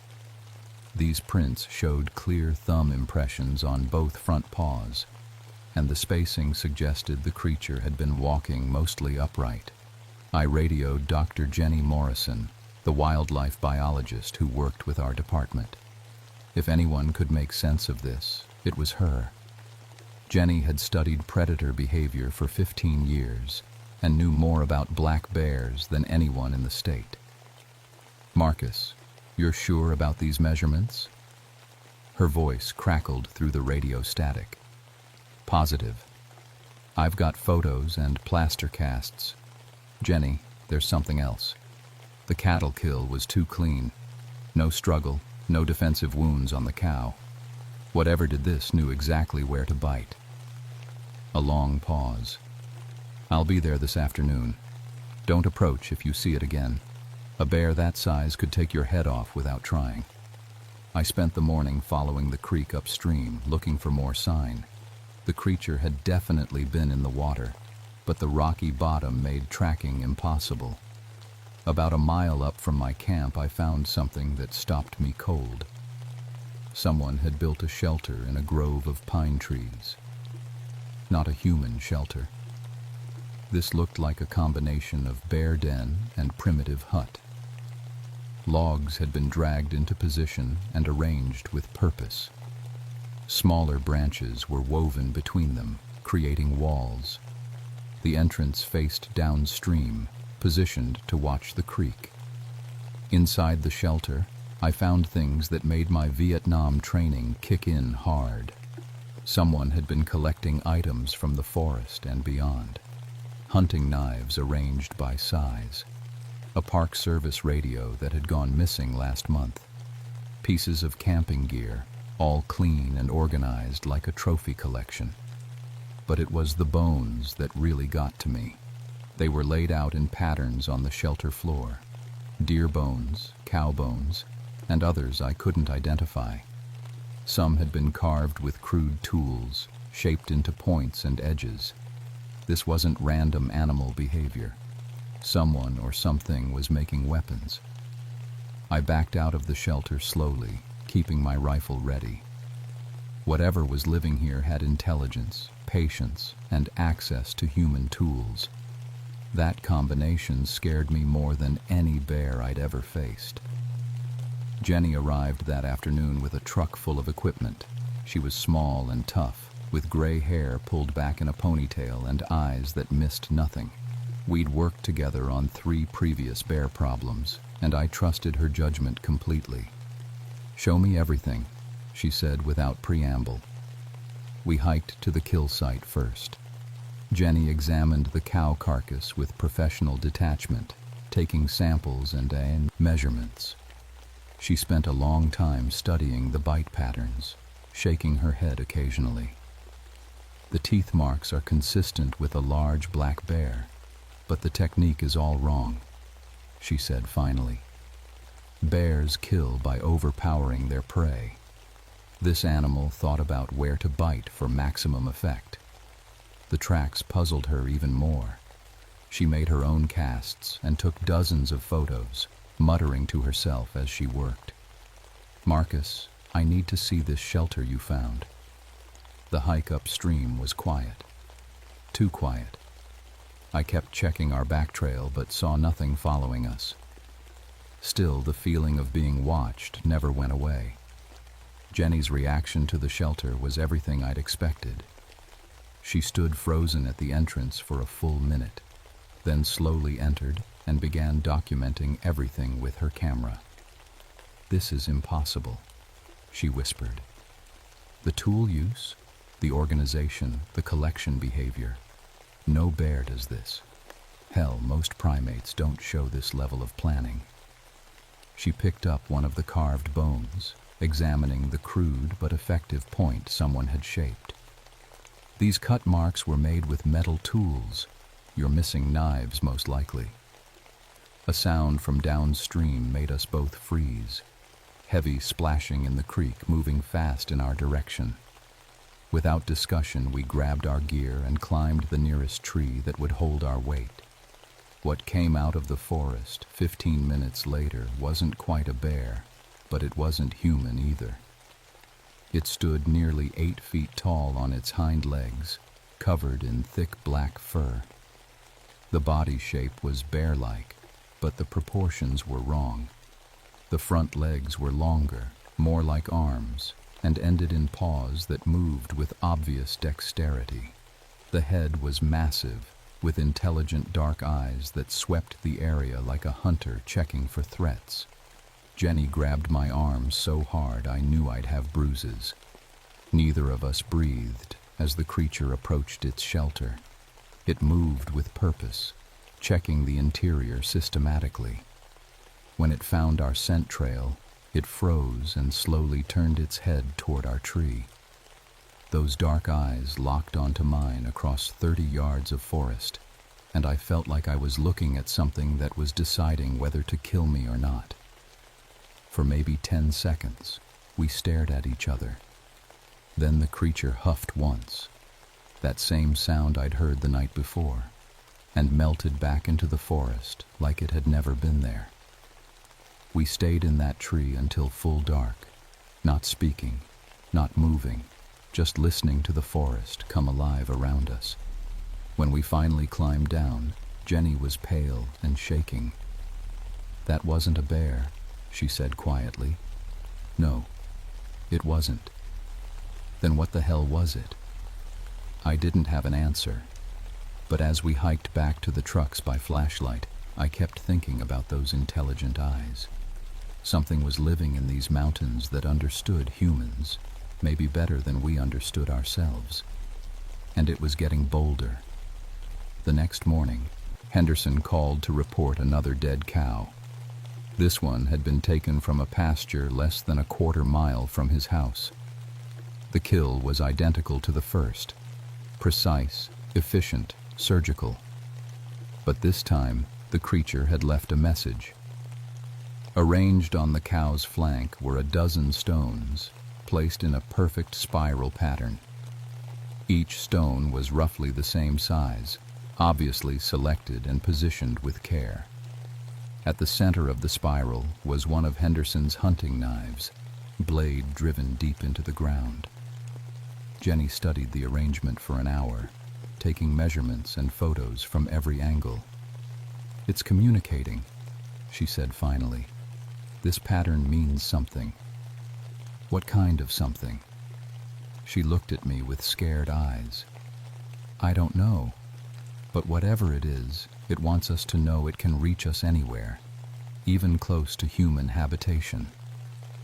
That night, I dreamed about Vietnam, about tracking an enemy that knew the jungle better than we did, that could appear and disappear like a ghost. In my dream, I was the one being hunted, and something with dark, intelligent eyes was closing in through the underbrush. I woke up knowing that the real hunt was just beginning. The third kill happened at dawn on Friday, and this time there was a witness. Tommy Pierce, 16 years old and eager to bag his first deer, had been sitting in a tree stand since before sunrise when he saw something that would give him nightmares for the rest of his life. It walked out of the forest like a man, he told us, still shaking 3 hours later. But it was huge, covered in fur, moving on 2 legs like it owned the place. The deer didn't even run, they just watched. Jenny and I exchanged glances. We'd spent the past 2 days studying everything we could find about bear behavior, looking for any explanation that made sense. We'd found nothing. "What happened next, Tommy?" Jenny asked gently. "It went straight to Mr. Cooper's bull. That animal weighs maybe 1,500 pounds, mean as a snake, but it just stood there while that thing approached. Then..." Tommy swallowed hard. "Then it reached out with one paw and touched the bull's forehead, like it was calming it down." The kill had been identical to the others. Single bite, precise placement, no struggle. But this time the creature had been seen, and its behavior was even more disturbing than we'd feared. Tommy's description matched what Jenny and I had witnessed, but with troubling additions. The creature had approached the bull deliberately, almost ceremonially. After the kill, it had arranged the bull's legs in a specific position and placed stones around the head in another spiral pattern. "It's not just hunting," Jenny said as we examined the scene. "It's performing some kind of ritual." The thought made my skin crawl. Ritual meant religion, and religion meant a sophisticated mind capable of abstract thought. We weren't dealing with an animal anymore, no matter what it looked like. That afternoon, I hiked back to the shelter by the creek, hoping to learn more about our creature's habits. What I found there changed everything. The shelter had been expanded, new walls, better construction, and inside, a workshop that would have impressed any craftsman. The stolen knives had been used to carve tools from bone and wood. Arrowheads, spear points, even what looked like primitive axe heads, all showing skill and planning far beyond any animal's capability. But the most disturbing discovery was a collection of photographs. They were surveillance photos of the local area, obviously taken over weeks or months. Pictures of Henderson's farm, Cooper's ranch, even shots of the ranger station where I worked. Some showed me going about my daily routine, unaware I was being watched. At the bottom of the pile was a photo that made my blood run cold. It showed my daughter, Sarah, taken last weekend during our trip to the creek. She was skipping stones while I checked the water quality downstream, completely unprotected. The creature knew about Sarah. It had been watching us, learning our patterns, maybe deciding whether she was a threat or an opportunity. I radioed Jenny immediately. "We need to end this. Tonight." "Marcus, we don't even know what we're dealing with. It could be a mutated bear, some kind of hybrid, maybe even. It has pictures of my daughter, Jenny.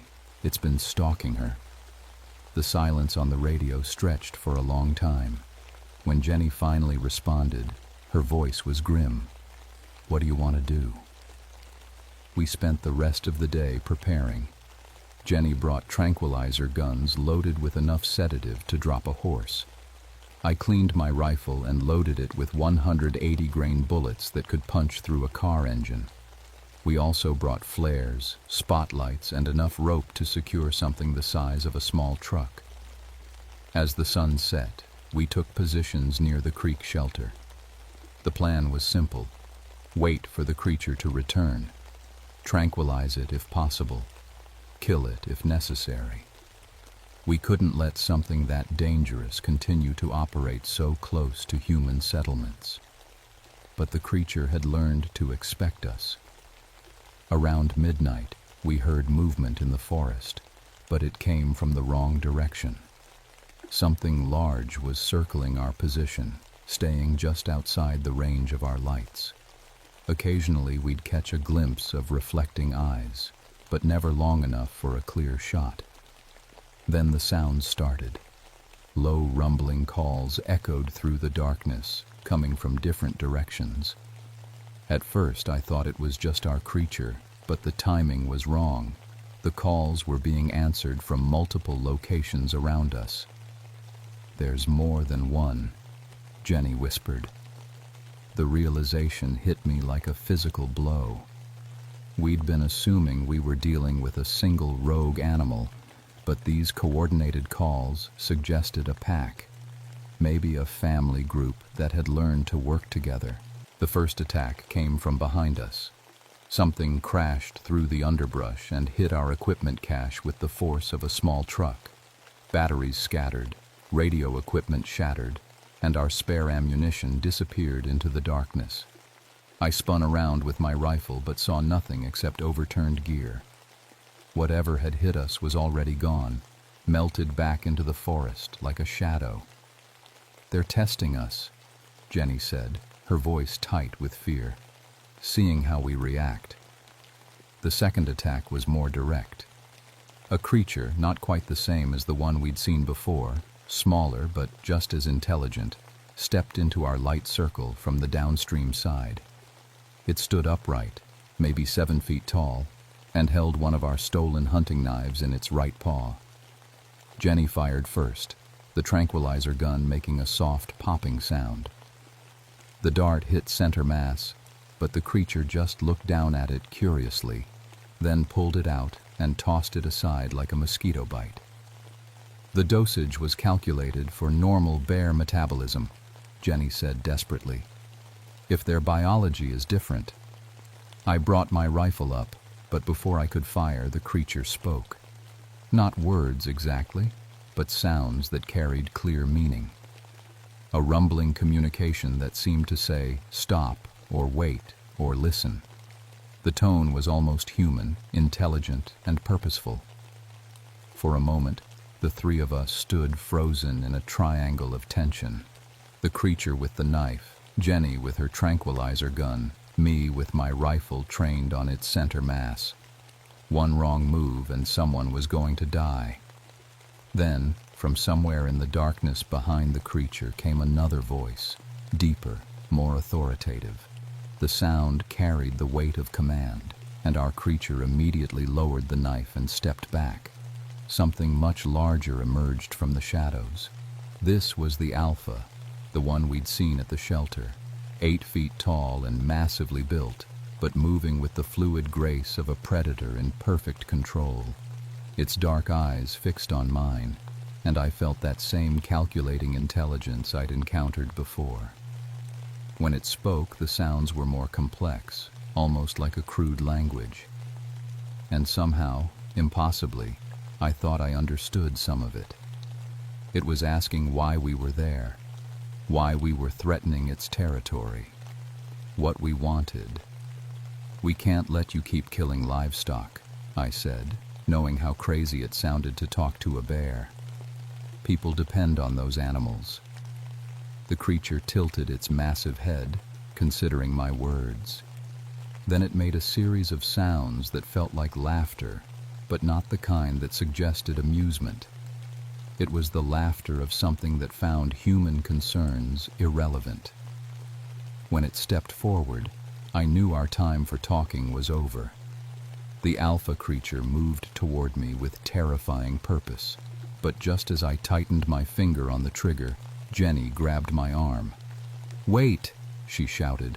"Look at its hands!" I glanced down and saw what had caught her attention. The creature's front paws weren't just showing opposable thumbs anymore. They were transforming as we watched, bones reshaping, pads elongating into something that looked disturbingly human. "It's changing," Jenny whispered in amazement. "Real-time evolution or something else entirely." The creature stopped and held up one transforming paw, examining it like it was studying its own metamorphosis. When it looked back at us, I saw something in its eyes that made my stomach drop. Recognition, not just animal intelligence, but human awareness. The mind behind those dark eyes wasn't just smart. It remembered being something else. "You understand, don't you?" I said carefully. "You remember being human." The creature made a sound that could have been a sob or a growl. It touched its changing hand to its massive chest, then pointed at itself and made a series of carefully articulated sounds. "Whit, more, James, Whit, more." Jenny gasped beside me. "Dr. James Whitmore, the researcher who went missing 2 years ago. He was studying black bear behavior in this area, working on some kind of experimental treatment for cancer." Memories clicked into place. I'd been part of the search team when Whitmore vanished in 1982. We'd found his campsite torn apart, assumed a bear attack, but never recovered a body. The case was closed as death by misadventure. The creature, Whitmore, nodded when he heard his name. His attempts at speech became more desperate, more urgent. Through the bear-like huffs and growls, I could hear fragments of human language struggling to emerge. "Help. Me," he managed to say. "Can't control it." Jenny stepped forward slowly, her scientific curiosity overriding fear. "What happened to you, James? What kind of treatment were you using?" Whitmore made a sound of frustration and began drawing in the dirt with one massive claw. Crude symbols that looked like chemical formulas, then sketches that showed a human figure changing into something else. Experimental gene therapy, Jenny translated as she watched.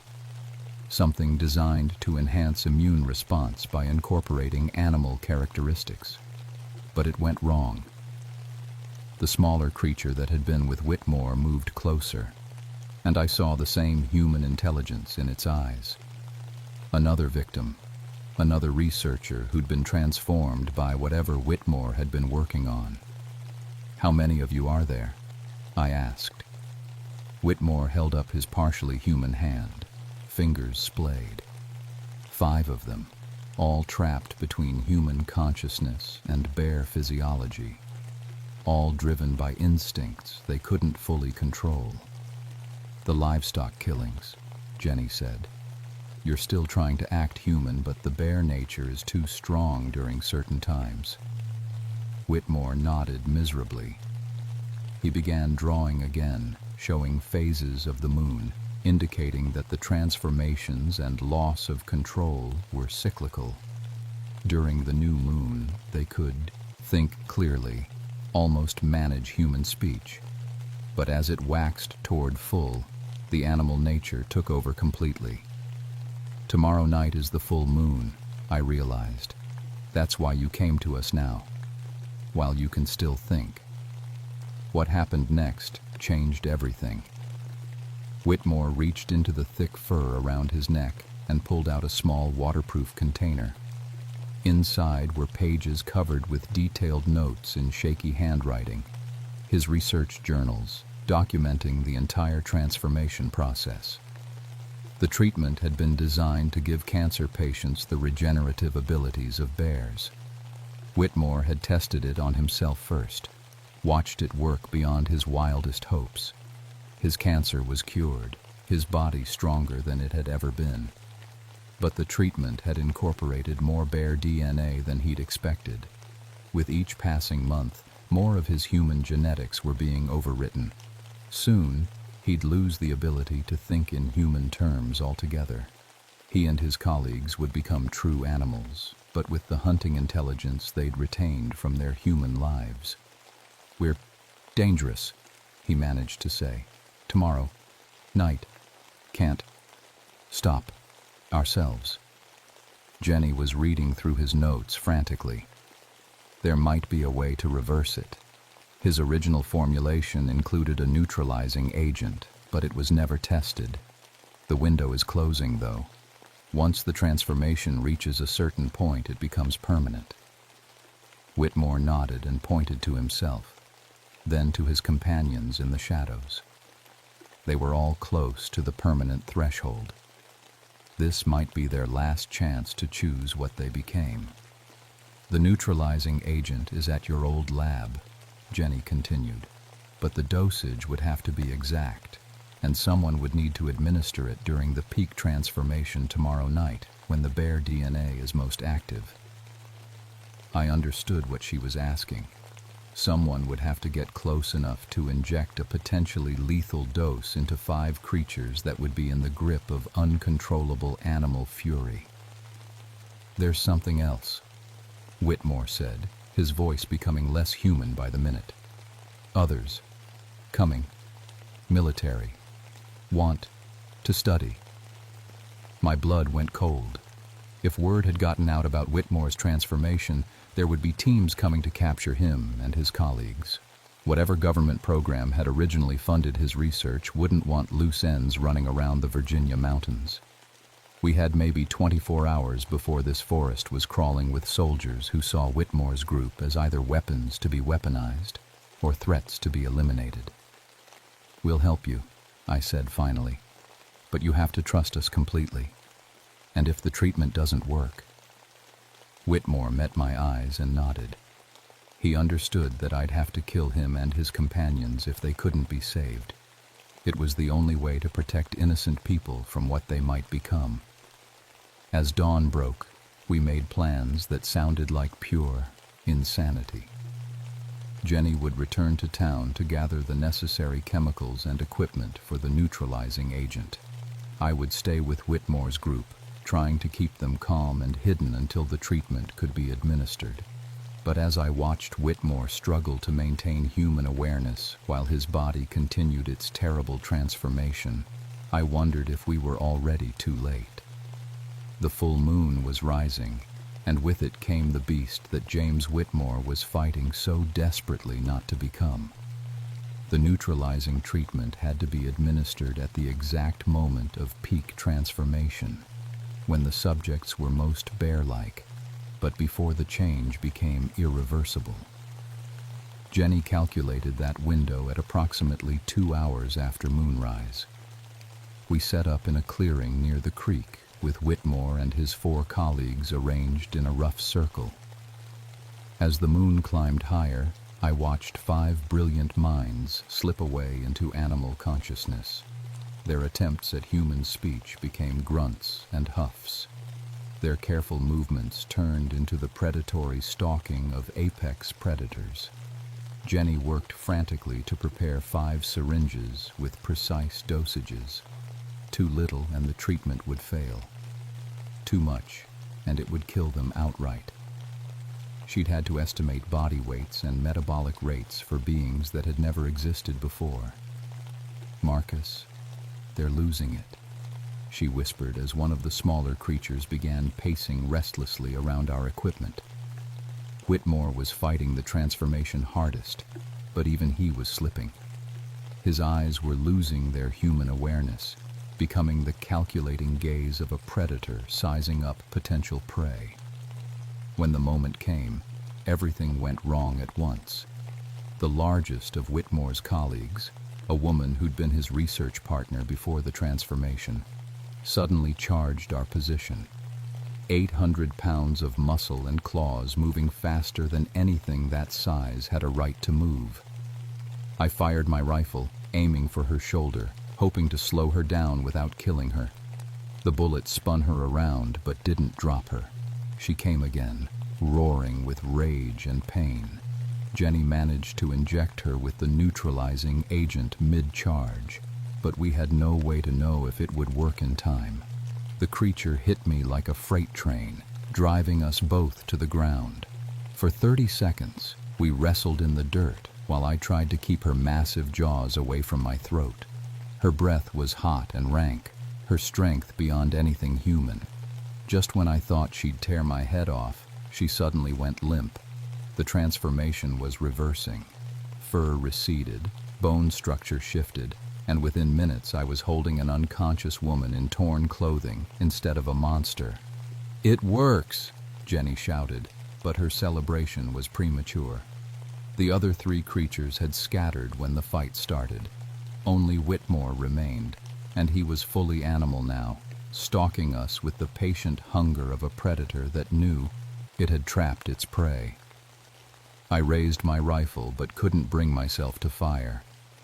Somewhere inside that massive bear was still the man who'd trusted us to help him. "James," I called.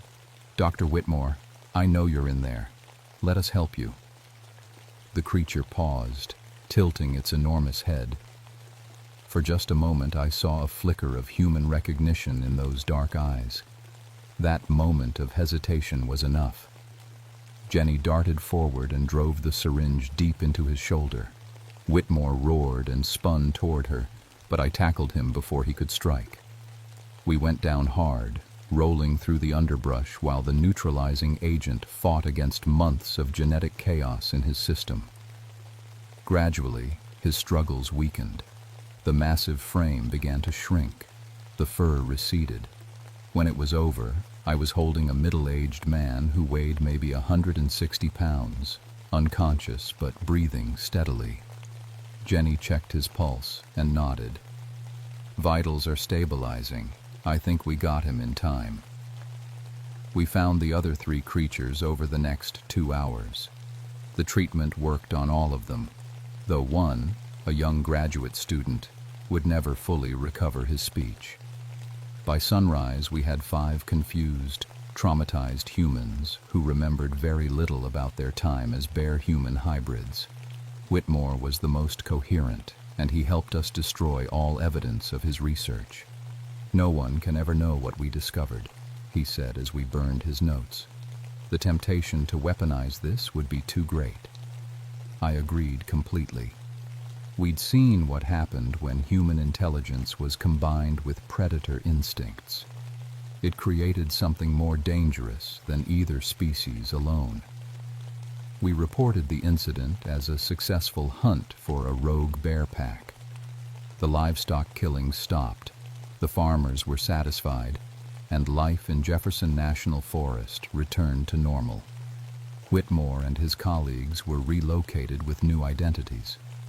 The official story was that they'd been found suffering from exposure and memory loss after being lost in the wilderness for 2 years. I never saw any of them again, but sometimes I wondered if the treatment had really been complete. On quiet nights in the forest, I'd find myself listening for sounds that might be more than animal, watching for tracks that showed too much intelligence. 3 months later, I requested a transfer to fire lookout duty. I told my supervisor I needed the solitude, the peace of watching for smoke from a tower above the tree line. What I didn't tell him was that I could no longer sleep comfortably in the deep woods. I'd learned that the line between human and animal was thinner than anyone imagined. And some nights, when the moon was full and the forest was quiet, I wondered which side of that line I really belonged on. The mountains still call to me, even now, but I answer from a distance, always watching, always remembering the eyes of something that was once human and might be. Again, some transformations I learned leave marks that never fully heal.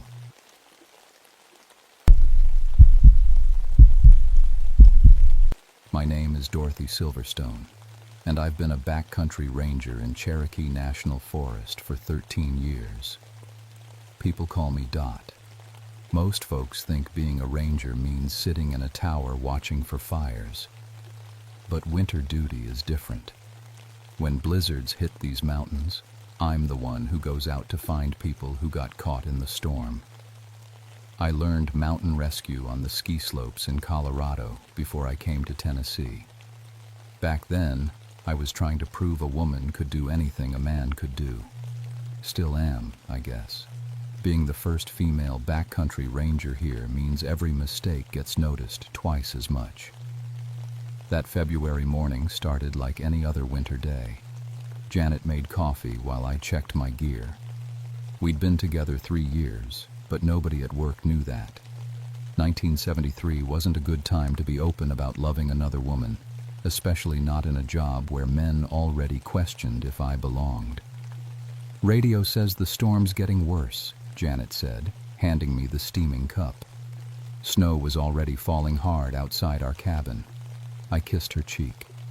Just another Tuesday in the mountains. The call came in around noon. 2 hikers hadn't returned from a 3-day trip up Roan Mountain. Newlyweds from Atlanta who thought February was a good time for a romantic getaway. The storm had turned into a full blizzard overnight, with winds hitting 60 miles per hour and temperatures dropping to 15 below zero. My supervisor, Bill Henderson, was a decent guy who'd given me a chance when others wouldn't. "You sure you want to take this one alone, Dot? We could wait for the storm to pass." "Those kids are freezing out there right now," I said, loading my rescue pack. "Every hour we wait makes it worse." He nodded. Bill understood that waiting meant death in these conditions. I strapped on my snowshoes at the trailhead. The wind was so strong I could barely stand up. Snow blew sideways, making it impossible to see more than a few feet ahead. My compass should have pointed north toward Roan Mountain, but the needle kept spinning in circles. "Must be the storm," I muttered, though I'd never seen weather mess with a compass before. The trail disappeared under 3 feet of fresh snow. I followed my memory and the slope of the land, using my ice axe to probe for hidden rocks and roots. The wind made a sound I'd never heard before, like voices singing in a language I didn't recognize. After 2 hours of climbing, I found their first piece of gear. A blue backpack, half buried in snow. But something was wrong. The pack was standing upright, perfectly positioned like someone had placed it there.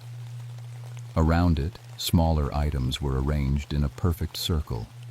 A water bottle here, a pair of gloves there, all evenly spaced. No lost hiker arranges their gear in patterns. People in trouble drop things and keep moving. I picked up the backpack and checked inside. Everything was still there. Food, extra clothes, even their camera. Why would they abandon a pack full of survival gear in a blizzard?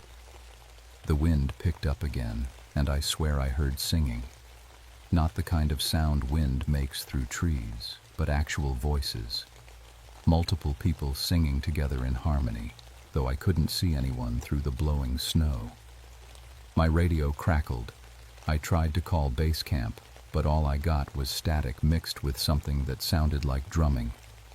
That's when I noticed the snow falling upward. Just for a moment, in a small area about 10 feet wide, snowflakes were rising instead of falling. They moved in a spiral pattern, climbing toward the sky like they were being pulled by invisible strings. I blinked hard and looked again. The snow was falling normally. Too much wind, I told myself, playing tricks with the flakes. But my hands were shaking, and it wasn't from the cold. I kept climbing toward where the hikers should have made camp. The singing got louder. Sometimes it sounded close, like someone was walking right behind me. Other times it seemed to come from inside the storm itself, as if the blizzard was singing. My GPS unit showed something impossible.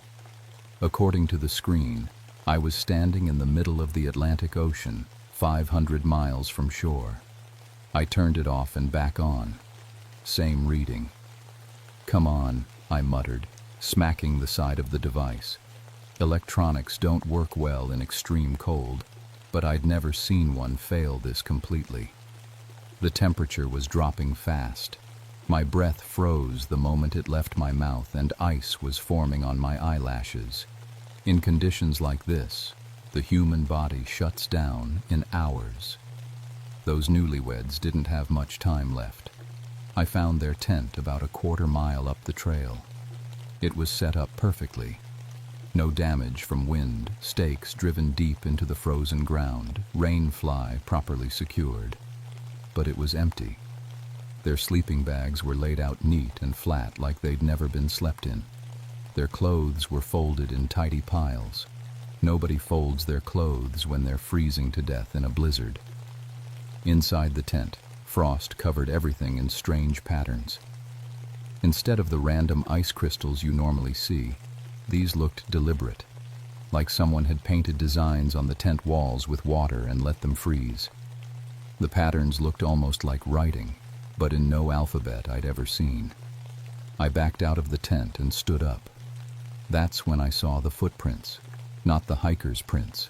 I'd been following those for the past hour. These were different, smaller, made by someone wearing soft shoes instead of hiking boots. The prints led away from the tent in a straight line toward the ridge. But here's what made my skin crawl. They were perfectly preserved despite the blowing snow. Fresh prints disappear in minutes during a blizzard. These looked like they'd been made in concrete. I followed them up the ridge, fighting against wind that kept trying to knock me down. The singing was getting clearer now. I could pick out different voices. An old woman, a young man, children. They were singing the same song over and over, but I still couldn't understand the words. At the top of the ridge, I found the hikers. They were sitting on a fallen log, holding hands, facing the storm. Their eyes were open and they were breathing, but they didn't respond when I called their names. Snow had piled up on their shoulders and heads like they'd been sitting there for hours. "Hey," I shouted, grabbing the man's shoulder. "Can you hear me?" He turned to look at me with a dreamy smile. "She's so beautiful," he said. "Listen to her sing." The woman nodded. "We're going to dance with her, in the snow, forever and ever." I'd seen hypothermia before. Advanced cases make people confused and euphoric. But this was different. Their body temperature should have been dangerously low, but their skin felt warm to the touch. "We need to get you down the mountain," I said, trying to pull the man to his feet. He wouldn't budge. Neither would she. They just sat there holding hands, smiling at something I couldn't see. That's when I noticed we weren't alone. There was someone else on the ridge. A woman in a long dress, standing about 50 yards away. She seemed unaffected by the wind and snow. Her dress didn't blow around, and snow didn't stick to her hair. She was singing. I squinted through the blowing snow, trying to get a better look. The woman was elderly, with long gray hair braided down her back.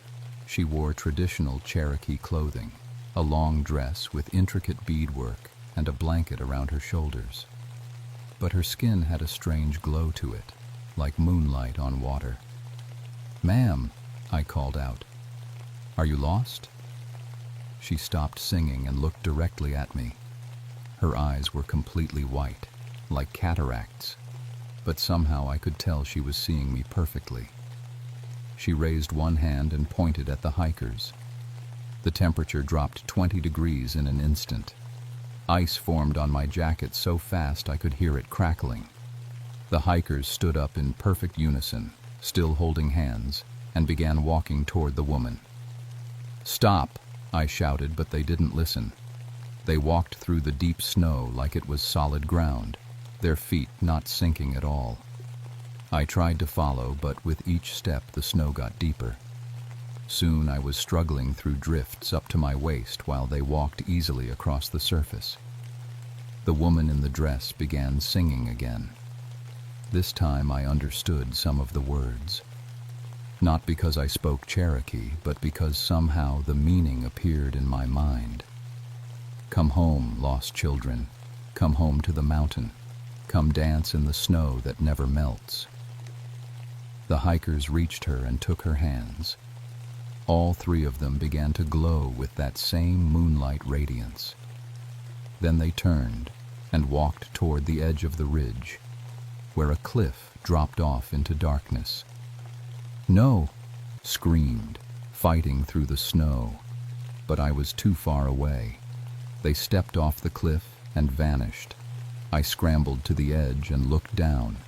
The cliff face was smooth rock covered in ice. No broken bodies at the bottom. No sign they'd ever existed. But I could still hear them singing, somewhere in the storm below. I stood at that cliff edge for 10 minutes, shining my flashlight down into the darkness and calling their names. Nothing. The wind had died down, and the only sound was my own breathing. My radio crackled to life. "Dot, this is base camp. What's your location?" I fumbled for the radio with numb fingers. "Bill, I found them, the hikers, but something's wrong up here. Really wrong." "What's your status? Are they injured?" How do you explain that 2 people walked off a cliff and disappeared?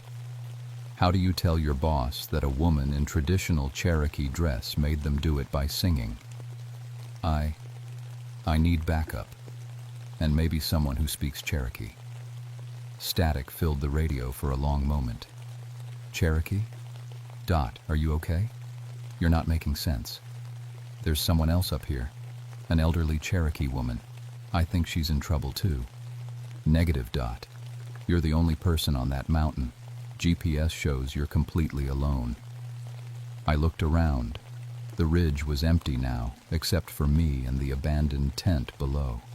The strange footprints were gone, covered by fresh snow. Even the circular arrangement of gear had been scattered by the wind. But I saw her. I saw all 3 of them. "Dot, you've been out in severe conditions for 4 hours. Hypothermia can cause hallucinations. I need you to start heading back down immediately." Maybe he was right.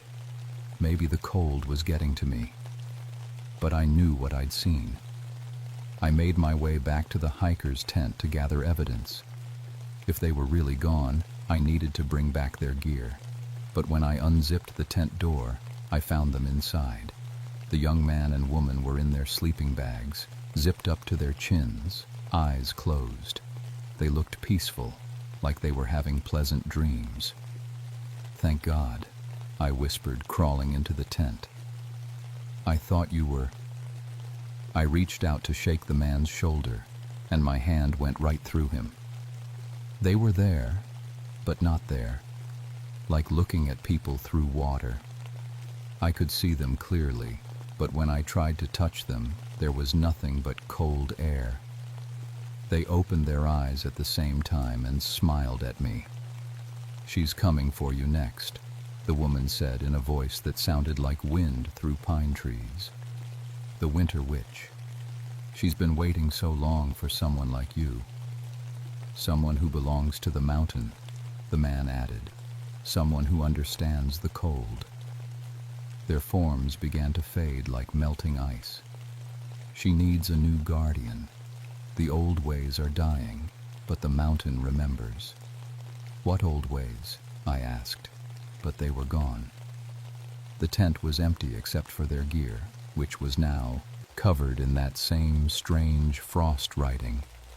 I tried to take pictures with their camera, but every photo came out completely white. I grabbed their supplies and started down the mountain. The storm was getting worse, and I was starting to doubt my own sanity, but I'd only made it 100 yards when I heard my name being called. Dorothy. Not Dot, like everyone called me. Dorothy, pronounced the old way, like my grandmother used to say it.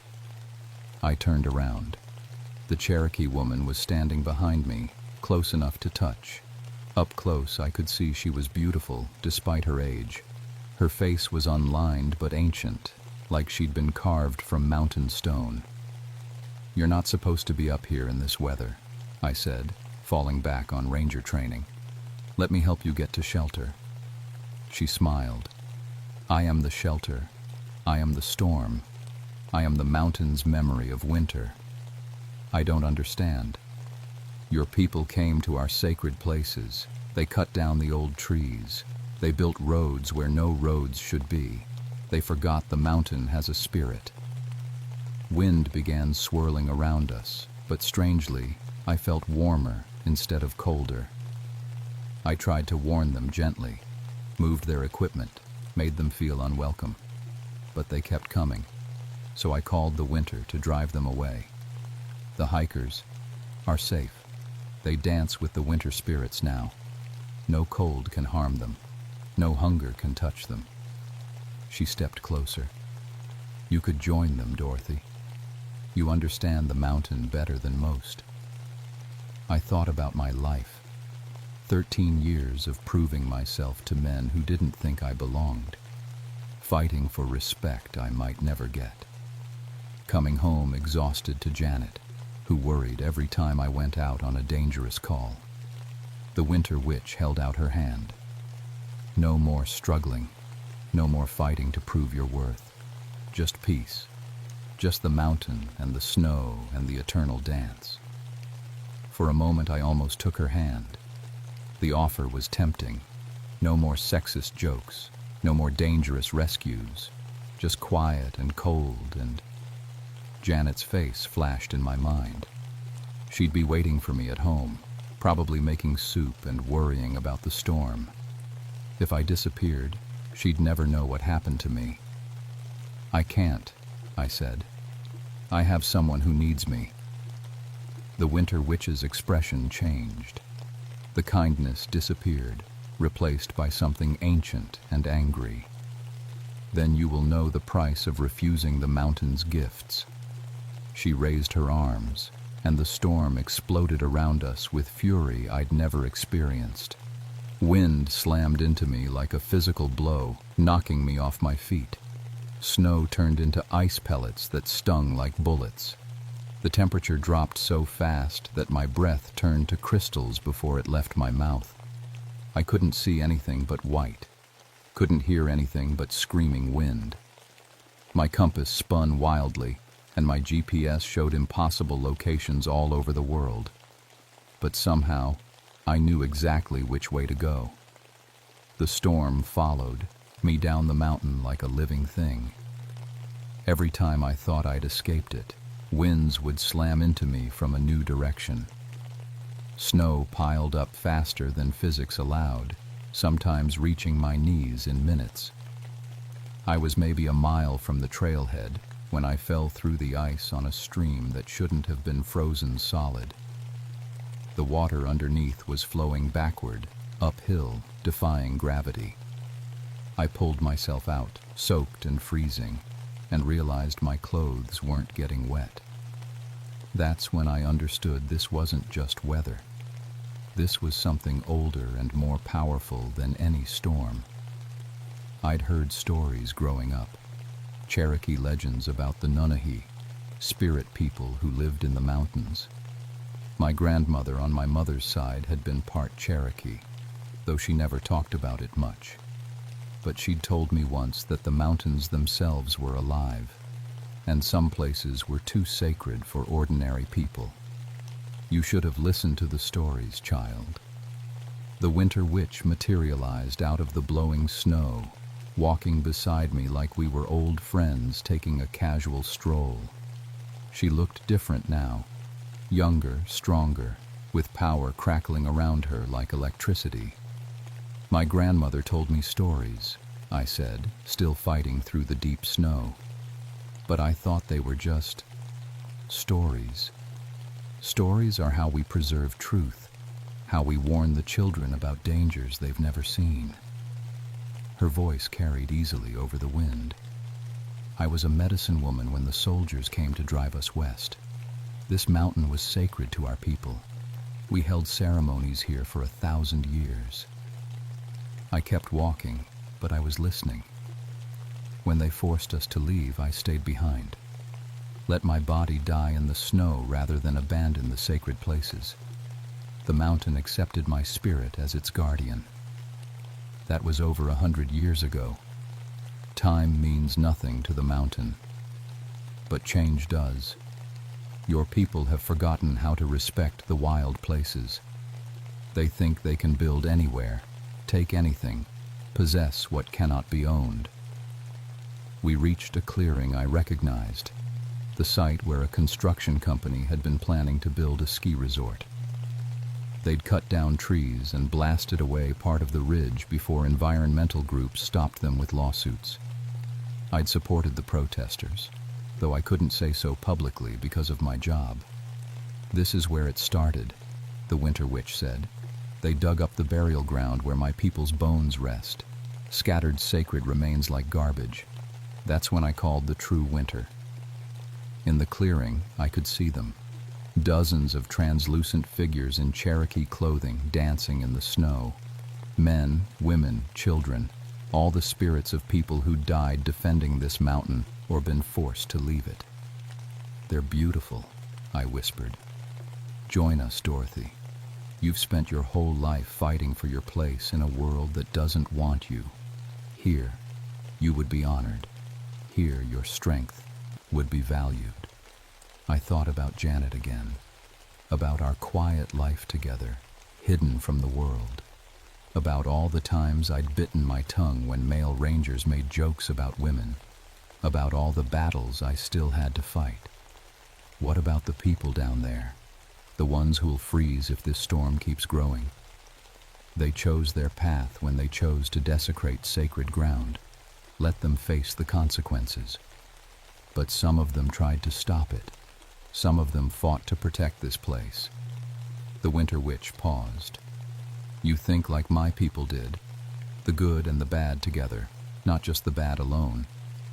I think like someone who's learned that the world isn't simple, that punishing everyone for what some people did, that's not justice. She was quiet for a long moment, studying my face.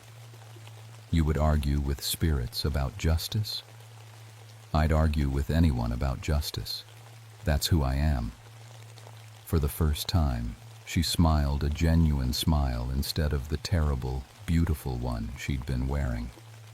Perhaps, perhaps there is another way. Tell me. The bones of my people must be returned to sacred ground. The mountain must be protected from those who would wound it for profit. And someone must stand guard, someone who understands both worlds. You mean me. I mean someone who fights for what's right, even when it's hard. Someone who protects the wild places because they know they're precious. She looked directly at me. I have been guardian for 150 years. I am tired, child. The world has changed, and an old spirit cannot protect new things in old ways. The dancing spirits had stopped and were watching us.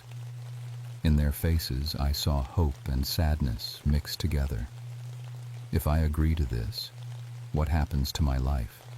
To Janet? You remain yourself. You live your human life. But when the mountain is threatened, when the sacred places need protection, you answer the call. The winter obeys you. The mountain speaks to you. And when your human life ends, you choose whether to stay and guard or go on to whatever waits beyond. It wasn't what I'd expected. Not death, but responsibility. Not escape, but purpose. And the storm stops? The storm stops. The people below live. But remember your promise, Dorothy Silverstone. The mountain will remember. I held out my hand. Her fingers felt like cool glass, but real. I promise. The storm died the moment our hands touched.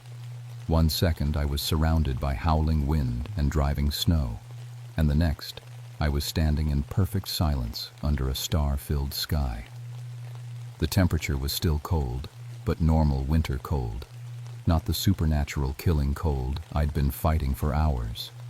The winter witch and the dancing spirits faded away like mist, but not before she spoke one last time. Remember the stories, daughter, and tell new ones. I made it back to the trailhead just as the rescue team arrived. Bill Henderson took one look at me and wrapped me in an emergency blanket. Jesus, Dot, we thought we'd lost you. The weather station said that storm came out of nowhere and disappeared just as fast. Never seen anything like it. Did you find the hikers? I asked. He frowned. What hikers? We don't have any missing persons reports. I spent the next hour trying to convince him I'd been searching for 2 lost newlyweds, but there was no record of them anywhere. No camping permits, no missing persons report, no abandoned car at the trailhead. According to everyone else, I'd gone up the mountain alone to check weather instruments. Janet was waiting when I got home, just like I'd known she would be. She made hot chocolate and didn't ask too many questions about why I looked like I'd seen a ghost. That night, I dreamed about the Cherokee spirits dancing in the snow. When I woke up, I could remember words in a language I'd never learned, and I knew things about the mountain I'd never been taught. Over the next few months, I started doing research. I learned about the burial ground that had been disturbed, about the forced removal of the Cherokee from their ancestral lands, about sacred sites that had been destroyed by development. I also started having visitors, environmental lawyers who needed someone with official credentials to support their legal challenges, reporters investigating illegal dumping in the forest, tribal elders who wanted to share oral histories about the sacred places. Somehow, they all found their way to me. And sometimes when developers or poachers or people who wanted to harm the mountain tried to do their work in winter, they found the weather didn't cooperate. Sudden blizzards that appeared out of clear skies, ice storms that hit only specific locations, equipment that froze solid overnight in temperatures that shouldn't have been cold enough. I never saw the winter witch again, but I felt her presence. And I understood that some stories aren't meant to be told right away. Some truths have to wait for the right time, the right person, the right moment when people are ready to listen. This is one of those stories. I'm retired now.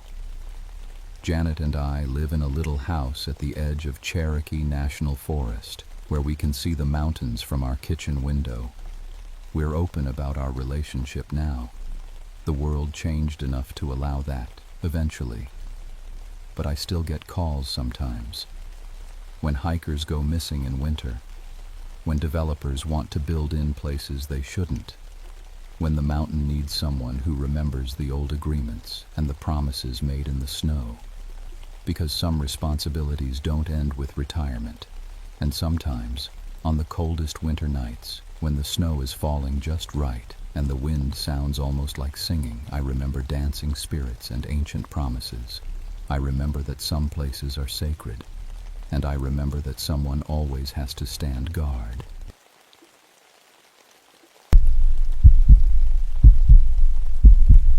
My name is Samuel Ironwood, and I've been a park ranger for 19 years. Before that, I was something I'm not proud of, a strip mining engineer. I spent 12 years blowing up mountains and poisoning streams, all in the name of cheap coal. The guilt ate at me every day until I couldn't take it anymore. That's how I ended up in the George Washington National Forest in West Virginia, trying to fix what people like me had broken. My job now is environmental restoration. I test water, study soil, and slowly nurse dead land back to life. It doesn't make up for what I did, but it's something. The divorce papers came through last month. My son Jake, he's 16 now, still won't talk to me.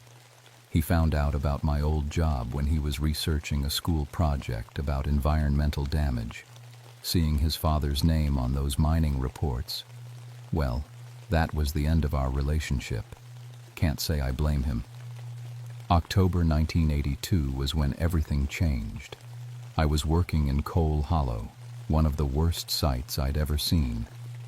20 years ago, Blackstone Mining Company had torn apart 3 whole mountains there. They left behind a landscape that looked like the surface of Mars, red dirt, poisoned streams, and not a living thing for miles. The acid mine drainage was at its worst that time of year. Chemical fog rolled through the valleys every morning, thick and yellow-green. The smell could knock you flat, sulfur and metal and something that made your throat burn. I always wore my respirator, but the stench somehow got through anyway. Nobody went to Coal Hollow if they could help it. The locals knew better. Even the state highway curved around it, like the road builders couldn't stand to get too close. No cell phone coverage either. If something went wrong out there, you were on your own. That's why I was worried when Dr. Rachel Martinez didn't come back. Rachel was a water quality specialist from the university. Smart woman, knew her chemistry better than anyone. She'd been taking samples from the contaminated streams, trying to figure out exactly what Blackstone had left behind. We'd worked together for 3 months, and she was always careful, always followed safety rules. She was supposed to be back by noon on October 15th. When 5 o'clock came and went, I knew something was wrong. I loaded my truck with emergency gear, first aid kit, rope, flashlights, extra water. My detection equipment too, Geiger counter, soil pH tester, gas detector. In a place like Coal Hollow, you never knew what kind of poison you might run into. The drive in took 40 minutes on dirt roads that were more like goat paths. Blackstone had built them for their massive trucks, but years of acid rain had turned the gravel into something like concrete soup. My truck bounced and lurched through ruts that could swallow a small car. As I got deeper into the hollow, the landscape got worse. Bare hillsides stretched in every direction, carved into terraces, where the mining equipment had worked. Rusted metal stuck out of the ground like broken bones. The stream that ran along the road was bright orange, iron oxide from the mine drainage. Nothing could live in water like that. I found Rachel's Jeep parked beside the old conveyor bridge. Her equipment bag was still in the passenger seat, but Rachel was nowhere to be seen. I called her name, but the only answer was my echo bouncing off the dead hills. That's when I saw the first strange thing. The orange stream had turned black. Not muddy black, pure black, like motor oil. And it was moving wrong, flowing uphill in places. Water doesn't do that. Water can't do that. I checked my instruments. The Geiger counter was clicking faster than normal. The pH strips showed acid levels that should have dissolved my testing equipment. But the strangest reading came from my gas detector. It was picking up elements that weren't supposed to exist. As the sun started to set, I heard something that made my blood freeze. Somewhere in the distance, machinery was running. Big machinery, the kind of equipment Blackstone used to tear up mountains. But Blackstone had been gone for 20 years. I followed the sound deeper into the hollow, my flashlight cutting through the gathering dark. The mechanical noise got louder, a rhythmic grinding and scraping that I knew too well. It was the sound of a dragline excavator, a machine the size of a building that could move mountains one scoop at a time. My boots crunched on ground that felt wrong under my feet. It should have been solid after 20 years, but it shifted and settled like fresh fill. The Geiger counter in my hand was going crazy now, clicking so fast it sounded like static. Around a bend in the dirt road, I saw it. The old Blackstone dragline, machine number 447, sat exactly where it had been abandoned 2 decades ago. Except it wasn't abandoned anymore. The massive boom was moving, the bucket swinging in slow, deliberate arcs. Diesel exhaust poured from its stack, black smoke that seemed to glow in my flashlight beam. This was impossible. The machine had no fuel, no operator. Hell, most of its electrical systems had been stripped for scrap years ago. But there it was, working away like it was 1962 all over again. I crept closer, staying low behind a pile of mining debris. Through the machine's grimy windows, I could see the operator's cab. Someone was sitting in the driver's seat. No, not someone. Something. The figure was too thin, too tall. Its movements were jerky, like a marionette. When it turned its head toward me, I saw empty eye sockets in a face that was more shadow than flesh. That's when I found Rachel. She was in the dragline's bucket, 50 feet off the ground. But what I saw made my stomach turn inside out. Rachel wasn't just dead. She'd been dissolved. Her clothes were intact, but everything inside them had turned into a thick, black liquid that dripped through the bucket's steel mesh. The thing in the operator's cab turned to look at me again. When it opened its mouth, the voice that came out was like grinding metal. "You built this," it said. "You drew the plans." I ran. My truck started on the 3rd try, and I drove those mountain roads faster than anyone should drive them in the dark. Behind me, I could hear the dragline's engine getting louder, but when I looked in my mirror, I saw something that made no sense. The machine was following me. A 200-ton excavator was moving down a dirt road at highway speed, its tracks chewing up everything in their path. The boom swung back and forth like a tail, and in the bucket, Rachel's remains sloshed like soup. I floored the gas pedal. My truck shot out of the hollow doing 60 on roads meant for 20. But no matter how fast I went, the dragline kept pace.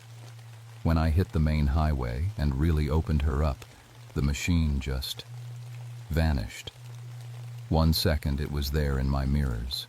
The next it was gone. I drove straight to the sheriff's office in Beckley. Sheriff Tommy Morrison had been a friend since my ranger days started. He listened to my story with the patience of someone who'd heard plenty of crazy tales from people who spent too much time alone in the woods. "Sam," he said when I finished, "you been drinking?" "Not a drop. Taking any medications, stress can make a man see things." I pulled out my gas detector and showed him the readings. You know what thorium-251 is, Tommy? Because my equipment says there's a cloud of it hanging over Coal Hollow. Problem is, thorium-251 doesn't exist. It can't exist. The atomic structure is impossible. Tommy looked at the display, frowning. Could be a malfunction. Could be, but Dr. Martinez is still missing, and I found her Jeep. That got his attention. Missing persons were serious business, even when the person reporting it sounded half crazy. Tommy promised to send a search team out in the morning. I went home to my empty trailer and tried to sleep. But every time I closed my eyes, I saw that thing in the operator's cab. And I heard its words. You built this. You drew the plans. The worst part was, it was right.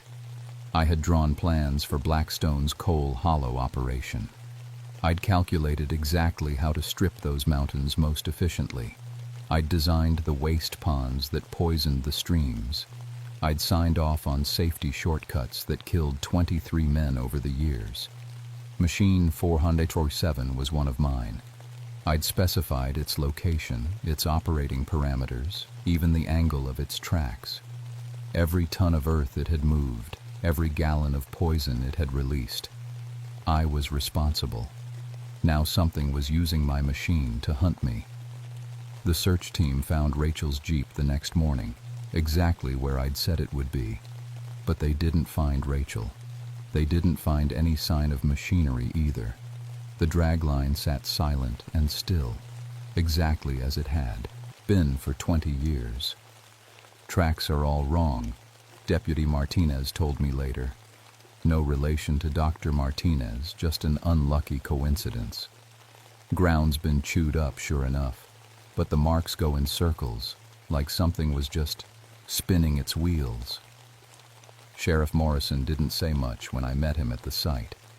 He walked around Rachel's Jeep, took some pictures, collected her equipment bag. The stream was back to its normal orange color. My gas detector showed normal readings. Well, normal for a poisoned wasteland. You sure about what you saw? Morrison asked. I wasn't sure about anything anymore. In daylight, with normal people around, my story sounded insane. But I knew what I'd seen. And I knew Rachel was dead. I want to stay and look around, I told Morrison. Maybe I missed something last night. He didn't like it, but he couldn't stop me. This was federal land, and I was the ranger. After the sheriff's people left, I was alone again in Coal Hollow. That's when things got really bad. I started with Rachel's last known location, the old water treatment pond where she'd been taking samples. The pond was about the size of a football field, filled with chemical sludge that had been settling for 20 years. The stuff was so toxic it glowed faintly green in broad daylight. My instruments went haywire as soon as I got close. The Geiger counter screamed like a smoke alarm. The pH tester showed readings that would have eaten through steel. And my gas detector started picking up those impossible elements again. Thorium-251, uranium-340, something called element 126 that shouldn't exist in this universe. But the strangest thing was the sound. Mechanical humming, just at the edge of hearing. It seemed to come from underground, like there were machines working deep beneath my feet. I was taking pictures of the sludge when I heard voices, men's voices, calling out orders in the thick accent of local coal miners.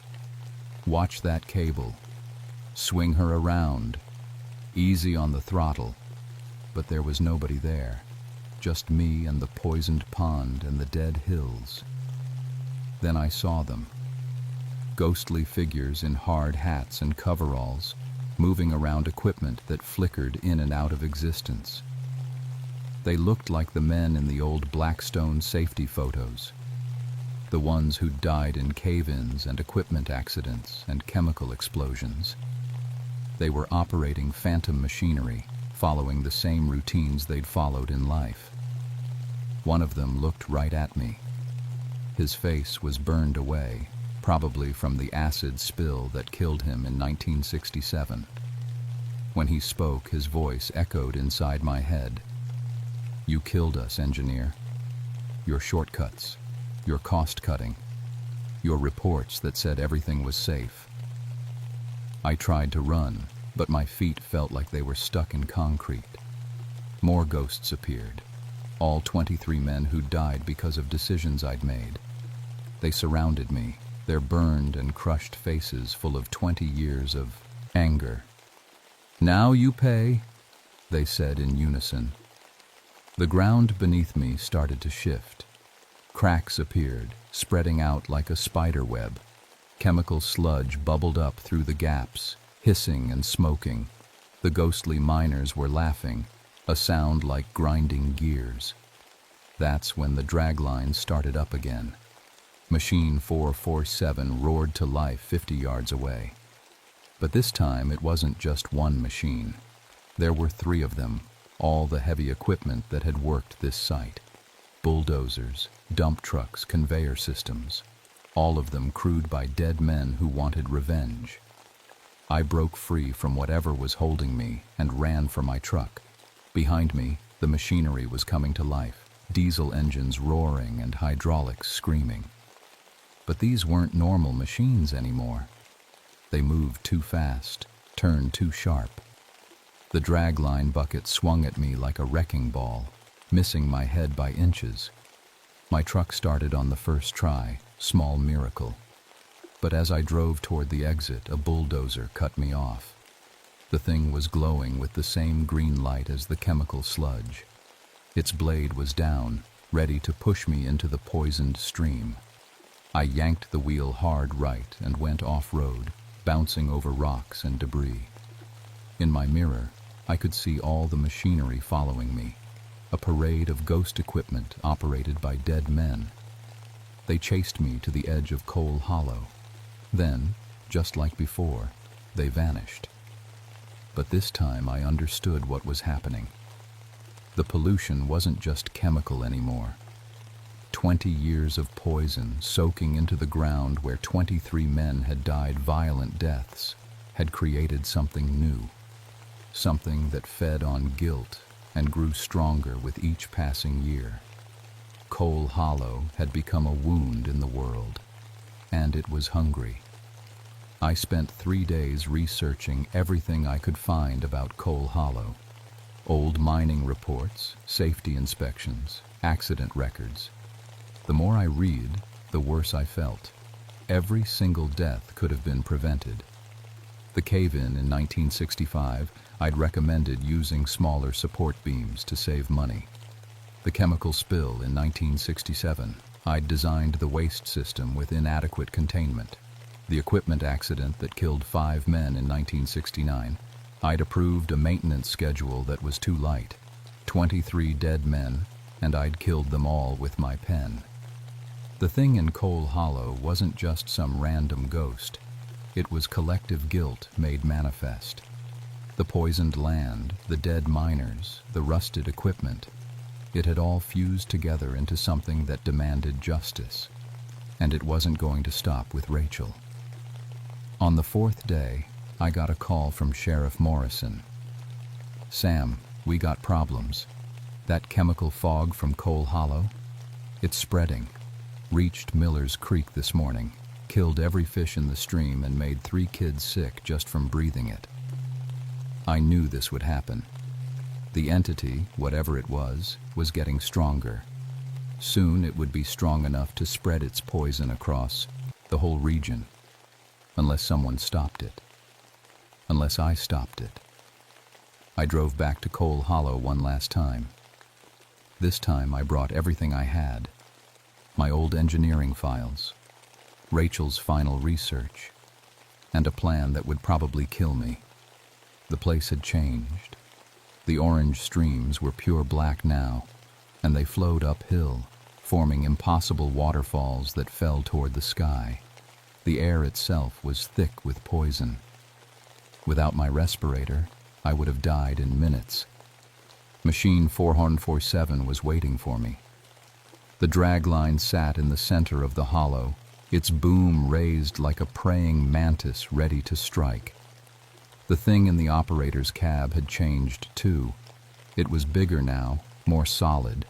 The faces of all 23 dead miners flickered across its features like a slideshow of my guilt.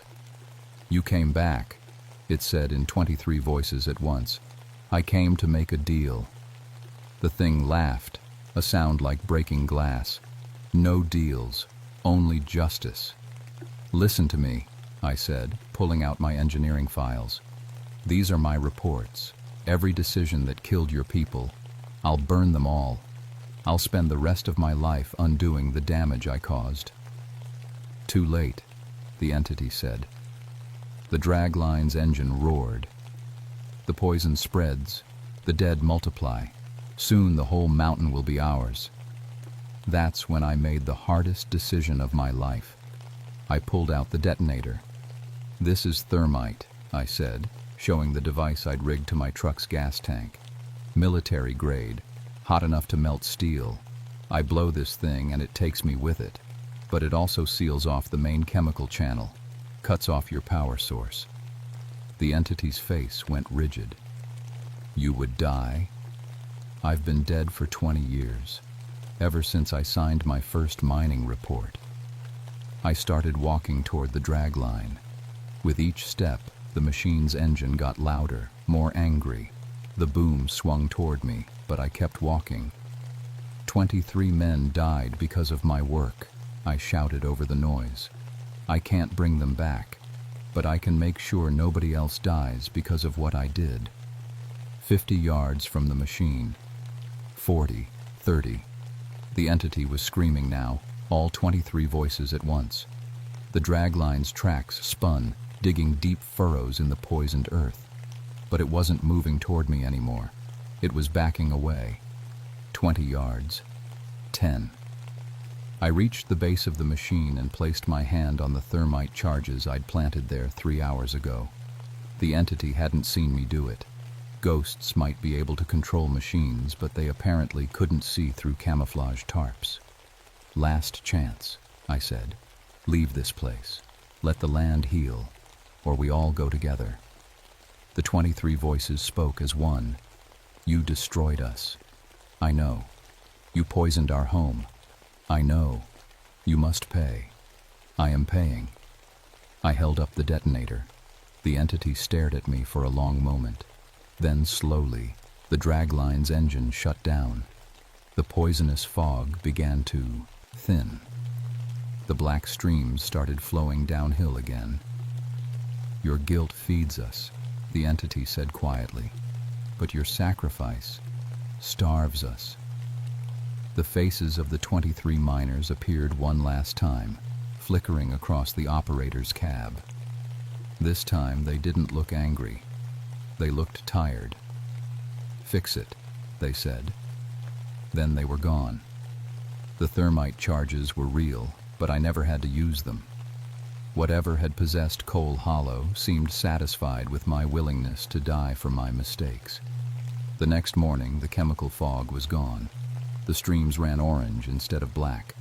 The Geiger counter showed normal readings. It took me 6 months to get federal Superfund status for Coal Hollow. 6 months of reports and hearings and fighting with bureaucrats who didn't want to spend money on a dead zone. But I had something they couldn't ignore: Rachel's final research combined with my engineering knowledge. Together, they painted a picture of environmental damage that threatened the entire watershed. The cleanup took 5 years. 5 years of my life spent undoing 20 years of destruction. We pulled tons of contaminated soil, neutralized the acid drainage, replanted native vegetation. It wasn't enough. It could never be enough. But it was a start. My son Jake came to see the finished project last month. He's in college now, studying environmental science. He still doesn't forgive me for what I did, but he understands why I've spent the last 5 years fixing it. "Do you think they're at peace?" he asked, looking out over Coal Hollow. "The place is green now, with clean streams and young trees." I thought about the 23 miners. and about Rachel, and about all the other victims of projects like Blackstone. I hope so, I said, but I don't think I'll ever be sure. Because late at night, when the wind blows through the hollow, I sometimes hear machinery running, not angry anymore, just waiting, watching, making sure I keep my promises. Coal Hollow is clean now, but it remembers, and so do I. Every morning when I wake up, I think about the choices I made as a young engineer. I think about the men who died because I cut corners and the landscapes I helped destroy for profit. I think about Rachel Martinez, who died trying to understand what I'd done wrong. And every day, I try to do better. The guilt doesn't go away. Maybe it shouldn't. Maybe that's the price of redemption, carrying the weight of your mistakes forever and using that weight to build something better. I'm 51 now, with gray in my beard and permanent stains on my hands from 20 years of soil samples. I'll probably spend the rest of my career cleaning up sites like Coal Hollow, places where men like I used to be traded lives for profit. It's not enough. It'll never be enough. But it's something. And in the quiet moments, when the wind carries the sound of healthy streams and growing trees, I think maybe that's all any of us can do. Fix what we can, remember what we can't, and try to make sure the ghosts of our mistakes don't rise again. Coal Hollow is peaceful now. I pray it stays that way.